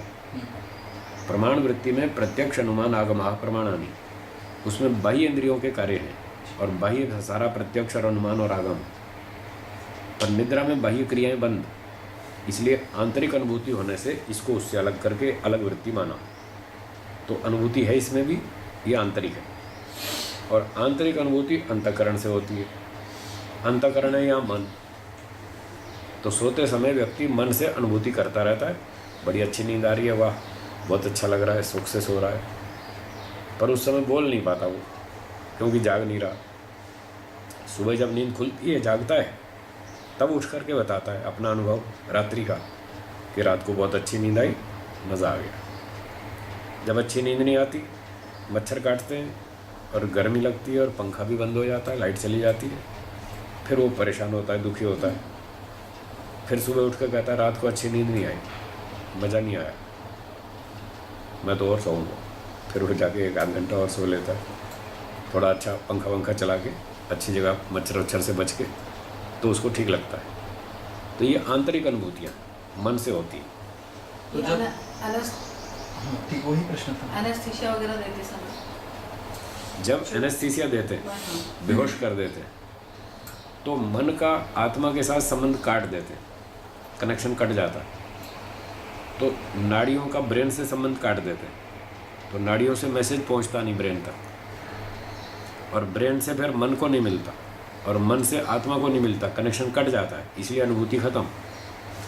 ये फिर जो साइकोलॉजी के पूरे इसमें जो एंटी डिप्रेशन देते हैं, नींद की गोलियां वगैरह सब देते हैं, तो ये भी नींद की जो गोली देते हैं वो नस नाड़ियों को प्रभावित करती है, नस नाड़ियों की क्रिया को निष्क्रिय बनाती है, शिथिल करती है। तो नाड़ियाँ जो शिथिल हो जाती हैं तो वो जो एक्टिवनेस है वो कम हो जाती है, और फिर जीवात्मा सो जाता है। नशे में, वो आधा नशा होता है, पूरा नशा नहीं होता। अगर पूरा नशा हो तो वो फिर एनेस्थीसिया हो जाएगा। एनेस्थीसिया में कोई अनुभूति नहीं होती, और जब व्यक्ति होश में वापस आता है, एनेस्थीसिया से बाहर आता है, तो उसको कोई स्मृति भी नहीं होती कि मेरे साथ 2 घंटे क्या हुआ। ऑपरेशन थिएटर में जब एनेस्थीसिया देते हैं तो उसका पेट फाड़ते हैं, काटते हैं, जो भी करते हैं, उसको कुछ पता नहीं चलता। बल्कि होश में आने के बाद वो यहाँ तक भी कहता है, भाई क्या बात है, तुम ऑपरेशन करते क्यों नहीं, देर क्यों लगा रहे हो, जल्दी करो ना। उसको पता ही नहीं ऑपरेशन हो चुका है, उसको कुछ भी अनुभूति नहीं हुई। तो इसलिए निद्रा अलग चीज़ है, उसमें अनुभूति होती है, उसमें आंतरिक सुख दुख की अनुभूति होती है, जबकि बेहोशी में कोई अनुभूति नहीं होती। इसलिए निद्रा और बेहोशी अलग अलग स्थितियाँ हैं। कुल मिलाकर के ये 5 अवस्थाएं बताई हैं शास्त्रों में जीवात्मा की। एक जागृत, दूसरी स्वप्न, तीसरी सुषुप्ति या निद्रा, चौथी बेहोशी जो इससे अलग है, और 5वीं समाधि। ये 5वीं अवस्था है। ऐसे कुल मिला के 5 अवस्थाएं। तो निद्रा अलग है, बेहोशी अलग है। बेहोशी में संबंध टूट जाता है आत्मा से, इसलिए अनुभूति खत्म हो जाती है। फिर एलोपैथी में जो सब ड्रग्स देते हैं ना, हाँ जी, साइकेट्रिक के फील्ड में, हाँ जी, तो ये वो जो मतलब जो पेशेंट को फॉर एग्जांपल एंटी डिप्रेसेंट चल रहे हैं, हाँ, तो हम कुछ भी उसको कहते हैं, उसको पूरा समझ में आता है, लेकिन वो कार्य में नहीं ला सकता। वो वो उसका एक्टिवनेस उसका पूरा कम है। वो दवाइयों के प्रभाव से उसकी मानसिक क्रिया को शिथिल कर देते हैं, स्लो कर देते हैं, इसलिए वो आम आदमी की तरह पूरी चुस्ती से काम नहीं कर पाता। निद्रा में भी यही करते हैं, जो जिसको नींद नहीं आती उसको नींद की गोली देते हैं, तो वो हमारी क्रियाओं नस नाड़ियों को स्पीड को कम कर देती, स्लो कर देती, तो फिर व्यक्ति सो जाता है। और जिसको ये टेंशन नहीं है, कोई चिंता नहीं है, कोई समस्या नहीं है, वो दिन भर काम करता है, रात को थक जाता है, उसको ऑटोमेटिक नींद आ जाती है, उसकी नाड़ियाँ ऑटोमेटिक शिथिल हो जाती हैं। जिसको चिंता होती है उसकी शिथिल नहीं हो पाती, वो चिंता के कारण वो चलती रहती हैं, तो गोली दे करके उसको शिथिल करते हैं ज़बरदस्ती, फिर वो थोड़ी देर नींद आ जाती है, फिर 4-6 घंटे असर रहता है, फिर वो खुल जाती है, ये फिर वापस। ट्रीटमेंट तो बहुत बड़ा नुकसान है मनुष्य। कौन सा? ये साइकियाट्रिस्ट, हाँ, ये तो खतरे वाली चीज़ है, वो सोच भी नहीं सकते और कुछ कर भी नहीं सकते, कुछ नहीं कर सकते। उसी स्टाइल में पूरा लाइफ। इसीलिए तो योगाभ्यास की आवश्यकता है। अपना ध्यान करो, उपासना करो, दर्शन पढ़ो, उपनिषद पढ़ो, स्वाध्याय करो, वेद पढ़ो, जिससे हमको दुनिया समझ में आए कि ये दुनिया क्या है, किसने बनाई, क्यों बनाई, हम कौन हैं, कहाँ से आए, कहाँ जाएंगे, क्या लाए थे, क्या ले जाएंगे। जब समझ में आ जाएगा हमारा कुछ भी नहीं है, सब ईश्वर ने दिया है, सारी संपत्ति उसकी है, ईशावास्यमिदं सर्वं तेन त्यक्तेन भुंजी था। इस तरह के विचार जब हमारे अंदर होंगे तो हमें राग, द्वेष, मोह, माया, आसक्ति सब खत्म हो जाएगी। हमारा कुछ है ही नहीं। अब कोई ले भी गया छीन के तो क्यों रो रहे हो? ईश्वर का छीन के ले गया, ईश्वर उससे वसूल कर लेगा, तुम क्यों परेशान हो रहे हो? मस्त रहो, मेहनत करो, 2 रोटी तो मिल ही जाएगी, ऐसी तो कोई समस्या नहीं है।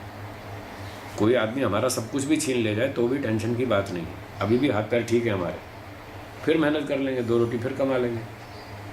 जब हम पैदा हुए थे तब तो इतनी बुद्धि नहीं थी जितनी आज है, बस हाथ पाँव ही तो थे, और क्या था, और कुछ भी नहीं था। न बुद्धि थी, न विद्या थी, न पढ़ाई लिखाई, न चलना बैठना उठना खाना पीना कुछ भी नहीं आता था, तब भी हमारा काम चल गया।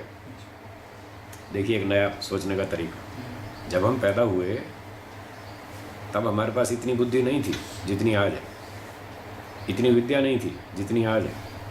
उस समय तो हम आज से बहुत ख़राब हालत में थे, उठना बैठना भी नहीं आता था, चलना फिरना भी नहीं आता था, बोलना भी नहीं आता था, और उस समय भी हम कंगाल थे, जीरो थे।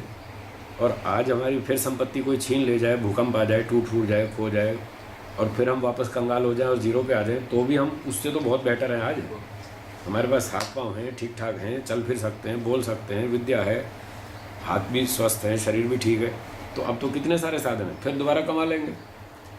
इसलिए डिप्रेशन में कभी आने का नहीं। जब हम इन सारी चीज़ों को अच्छे ढंग से सोचते हैं, विचार करते हैं, सोचने का तरीका ठीक होता है, तो आदमी डिप्रेशन में नहीं आएगा, और उसको ये सब गोलियाँ वोलियाँ नहीं खानी पड़ेंगी, न उसके साइड इफ़ेक्ट्स का दंड भोगना पड़ेगा। इसलिए अध्यात्म सबसे बढ़िया उपाय है। अपना पढ़ाई लिखाई करो, भगवान का ध्यान करो और मस्त रहो, दुनिया में जो होता होने दो। राग मैक्सिमम एलोपैथी में पेशेंट्स को यही दिया जाता है, वो सब हानिकारक, वो सब हानिकारक। राग विराग और योगा सृष्टि, इसको याद रखें हमेशा, ये दुनिया है ही इसी का नाम, जहाँ लड़ाई झगड़ा चलता ही रहता है, छीना झपटी चलती ही रहती है। इससे तो फटाफट अपना पीछा छुड़ाओ और मोक्ष में जाओ, ये सोचना चाहिए। ये जो एलोपैथी प्रिस्क्रिप्शन जाते हैं तो उसका पाप भी लगता होगा फिर डॉक्टर? लगेगा। सामने वाला आईटी का स्टूडेंट है, वो डिप्रेशन में गया है, तो फिर उसको जो टैबलेट शुरू होती है बाद में उसका एडिक्शन हो जाता है, और डॉक्टर बोलते हैं 1 साल भर लो बाद में छोड़ो, तो छोड़ ही नहीं सकते। वो तो आदत पड़ गई उसको हमेशा के लिए। हाँ तो बस वो नुकसान, डॉक्टर को भी उसका कुछ तो मिलेगा ना, थोड़ा पुण्य भी मिलेगा, थोड़ा पाप भी लगेगा। वो बेचारे को मरने से तो बचा लिया, हाँ सुसाइड, वरना सुसाइड कर लेता वो, सुसाइड करने से तो बचा लिया, तो इतना पुण्य भी मिलेगा, और जो एडिक्शन कर दिया उसका थोड़ा दंड भी मिलेगा, वो मिश्रित कर्म माना जाएगा। तो लोग आत्महत्या क्यों कर लेते हैं जब सब कुछ है हमारे पास? इतना उनको समझ नहीं है, इतनी बुद्धि नहीं है उनके पास कि हमारे पास सब कुछ है। वो कहते हैं मेरे पास कुछ भी नहीं है, मेरा सब कुछ चला गया, संपत्ति चली गई, धन भी चला गया, मेरे मित्र भी नहीं रहे, सब दुश्मन हो गए, अब मैं कैसे जीऊँ। वो उल्टा उल्टा सोचता है, इसलिए बेचारा सुसाइड कर लेता है या वो डिप्रेशन में चला जाता है। अगर उसको सोचने का ढंग ऐसे बदल दे कि मैं जब पैदा हुआ था तब भी मैं कंगाल था, आज भी कंगाल हूँ, लेकिन उससे आज तो मैं बहुत बेहतर स्थिति में हूँ, आज मेरे पास सब कुछ है, हाथ पाँव हैं, शरीर है, जवानी है, ताकत है, बुद्धि भी है, विद्या भी है, और 2-4 दोस्त मैं अभी और भी बना लूँगा, थोड़ी और मेहनत करके 2-4 लोगों को और इकट्ठा कर लूँगा, अपने पक्ष में जोड़ लूँगा, बस सबकी सहायता से मैं आगे निकल जाऊँगा, कोई चिंता नहीं। ऐसा यदि सोचेगा तो सुसाइड नहीं करेगा और खूब मस्त होकर के जिएगा और फिर वापस खड़ा हो जाएगा। यही तो संसार है, यहाँ तो ऊंचा नीचा होता ही रहता है। इस सारे झंझट से छूटने के लिए केवल एक ही स्थान सुरक्षित है, वो है मोक्ष। जब तक दुनिया में खतरा है, चारों ओर से खतरा है, यहाँ कोई भी जगह पूरी सुरक्षित नहीं है। और यदि मोक्ष हो गया फिर पूरी सुरक्षा है, वहाँ कोई हमला कर ही नहीं सकता, शरीर ही नहीं है, कहाँ हमला करेगा। पत्थर नहीं मार सकता, सांप नहीं फेंक सकता, जहर नहीं पिला सकता, कोई हाथ पाँव नहीं तोड़ सकता, है ही नहीं, तोड़ेगा क्या। इसलिए पूरी सुरक्षा केवल मोक्ष में है। ऐसे हमको सोचना चाहिए। ये दर्शन हमको ये सिखाता है। 3 प्रकार के दुख हैं यहाँ, जन्म ले लिया तो 3 दुख नहीं छोड़ेंगे, इनसे छूटो। सांख्य का सबसे पहला सूत्र यही तो कह रहा है कि 3 दुखों से छूटो, यही हमारा अंतिम लक्ष्य है। और वो ऐसे ही होगा कि ये जन्म पूरा कर लेंगे और अगला जन्म लेना नहीं, बस वही एक उपाय। ऐसा हमको सोचना चाहिए और करना चाहिए। और आगे चलें। ओम। चलिए सूत्र 17 बोलिए। एकादश एकादश पंचतन्मात्रम पंचतन्मात्रम तत्कार्यम तत्कार्यम भाष्यम समनस्कानि समनस्कानि ज्ञान कर्मेन्द्रियाणि ज्ञान कर्मेन्द्रियाणि पंचतन्मात्राणि पंचतन्मात्राणि अहंकारस्य अहंकारस्य कार्यम। कार्यम। अब अहंकार का कार्य बताते हैं। अहंकार से क्या चीज़ें बनी थी, तो कहते हैं समनस्कानि, मन सहित, ज्ञान कर्मेंद्रियाणि, ज्ञानेंद्रियाँ और कर्मेंद्रियाँ। तो एक मन हो गया, 5 ज्ञानेंद्रियाँ, 5 कर्मेंद्रियाँ, 11 चीज़ें हो गई। और कहते हैं पंच तन्मात्राणि, और 5 तन्मात्राएँ, 16 चीज़ें हो गई। अहंकारस्य कार्यम, ये अहंकार का कार्य है, उसकी प्रोडक्ट्स हैं, उससे बनी चीज़ें। तो अहंकार सत्व प्रधान है, तो अहंकार से ये 16 चीज़ें बनी, ये भी सत्व प्रधान है, ऐसा समझना चाहिए। ठीक है। सूत्रार्थ। एकादश पंचतन्मात्रम तत्कार्य, 11 इंद्रियां, मन सहित 11 इंद्रियां और 5 तन्मात्राएं, ये 16 चीज़ें अहंकार के कार्य हैं, उससे उत्पन्न पदार्थ है। ठीक है। एक सूत्र और पढ़िए, 18वां। सात्विकम सात्विकम एकादशकम एकादशकम प्रवर्तते प्रवर्तते वैकृतात् वैकृतात् अहंकारात्। अहंकारात्। भाष्यम। संशुद्धात् संशुद्धात् सत्वभूमिवतो सत्वभूमिवतो अहंकारात् अहंकारात् इंद्रियाणाम इंद्रियाणाम् एकादश एकादश संख्याकम संख्याकम मनः मनः सात्विकम सात्विकम सत्वभूमिमत् सत्वभूमिमत् अभिव्यक्तम अभिव्यक्तम भवति। भवति। तो संशुद्धात् अर्थात शुद्ध से, सत्वभूमिवतो, सत्व भूमि वाला, सत्व अवस्था वाला, सत्व प्रधान, ऐसे अहंकारात, अहंकार से, तो ये जो सूत्र में वैकृत शब्द है, वैकृत, ये सत्व के लिए है। वैकृतात् सत्व प्रधानात्, और ये विशेषण है अहंकार का। वैकृतात् अहंकारात्, सत्व प्रधान अहंकार से, क्योंकि बताया ना सत्व प्रधान नहीं होगा तो फिर मोक्ष नहीं हो पाएगा। वो सत्व प्रधान होना ही चाहिए, सारे अंतःकरण सत्व प्रधान होने चाहिए, तभी मोक्ष हो पाएगा। तो जो अहंकार भी सत्व प्रधान था, सूत्रकारी बता रहा है उसको, ऐसे सत्व प्रधान अहंकार से इंद्रियाणाम एकादश संख्याकम मन, इंद्रियों में 11वीं संख्या वाला जो मन है, सात्विकम, वो सत्व सात्विक होता है, अर्थात सत्व भूमि मत, सत्व भूमि वाला, सत्व प्रधान, अभिव्यक्तम भवति, वो अभिव्यक्त होता है। तो मन भी सात्विक है, वो भी बता दिया। इंद्रियों में 11 संख्या पर जो मन है वो भी सत्व प्रधान है, और किससे बना? अहंकार से। कैसे अहंकार से? सत्व प्रधान से। जैसे सोने से कोई चीज़ बनेगी तो सोने के गुण वाली होगी, चांदी से बनेगी तो चांदी के गुणों वाली होगी, जैसा गुण कारण में वैसा गुण कार्य में। इस प्रकार से यथोक्तम अग्रे अपि, यथोक्तम अग्रे अपि गुण परिणाम भेदात् नानात्वम अवस्थावत्। तो कहते हैं जैसा कि आगे भी बताया गया है, गुणों के परिणाम में भेद होने से, सत्वगुण, रजोगुण, तमोगुण, इन गुणों के अंदर परिवर्तन होने से,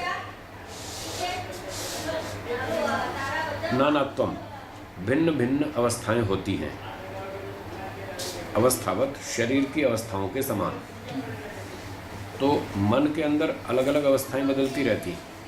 कभी मन सात्विक हो जाता है, कभी रजोगुण प्रधान हो जाता है, कभी तामसिक हो जाता है, तमोगुण प्रधान हो जाता है।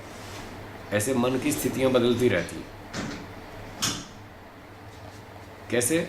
अवस्थावत, शरीर की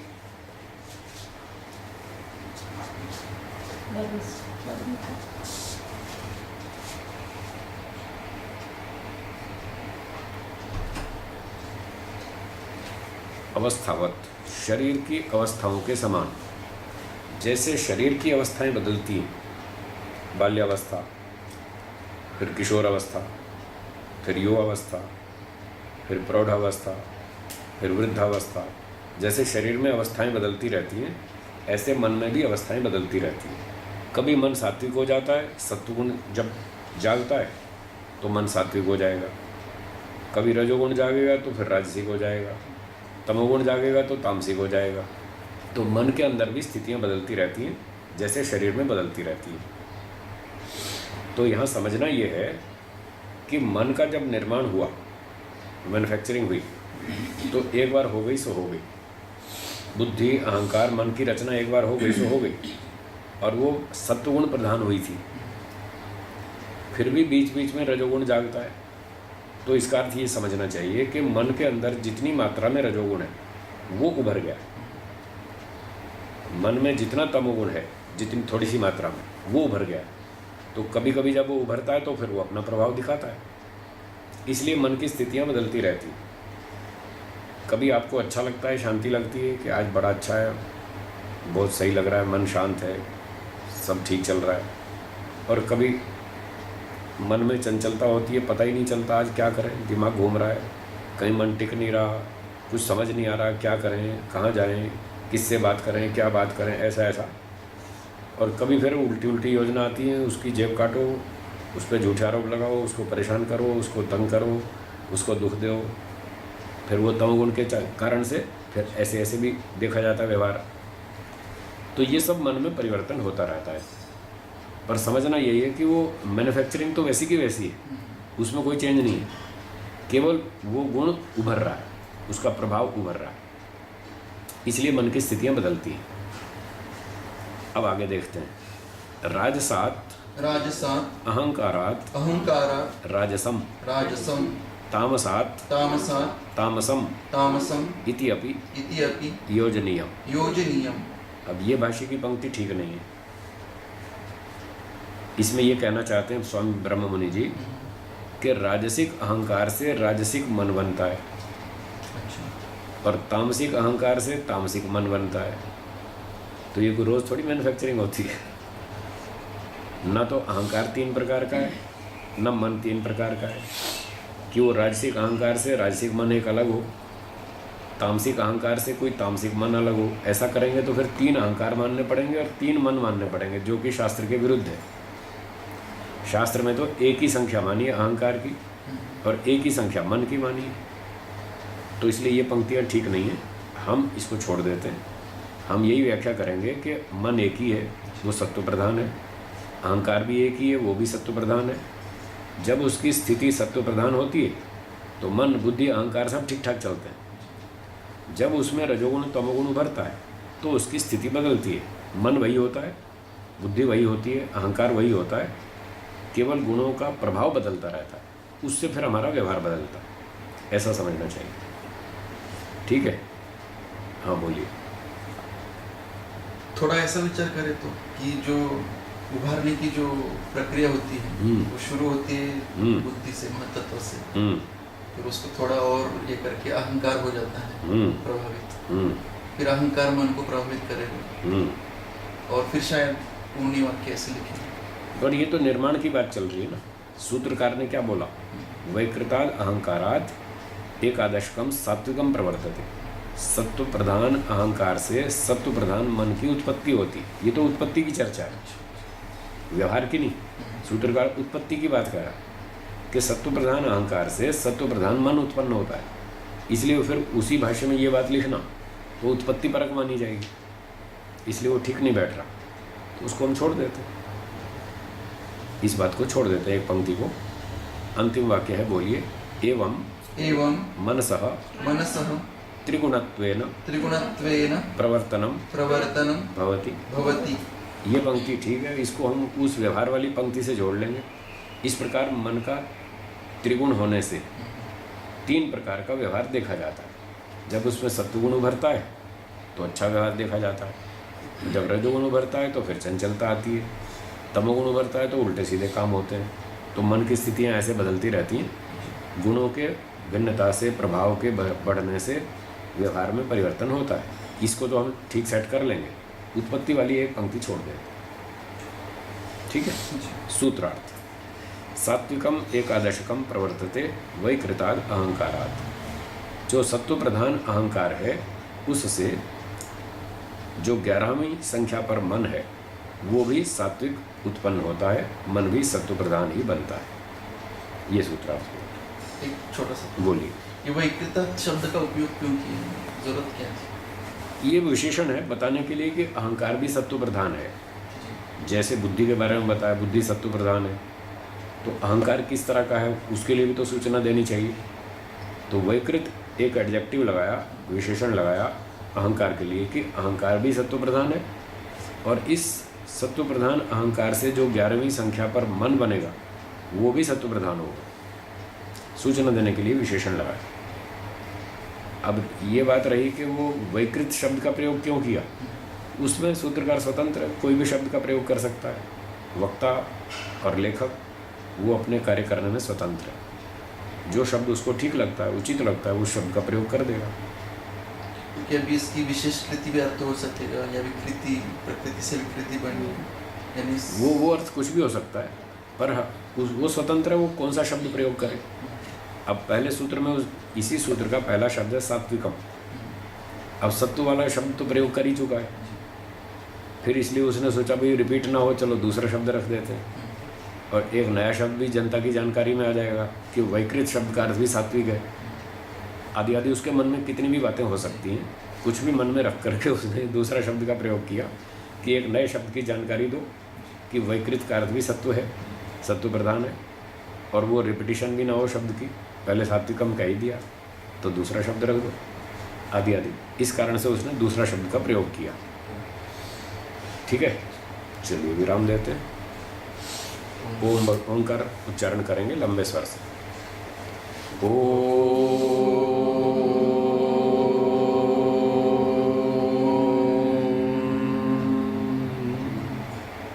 सर्वेभ्यो नमः।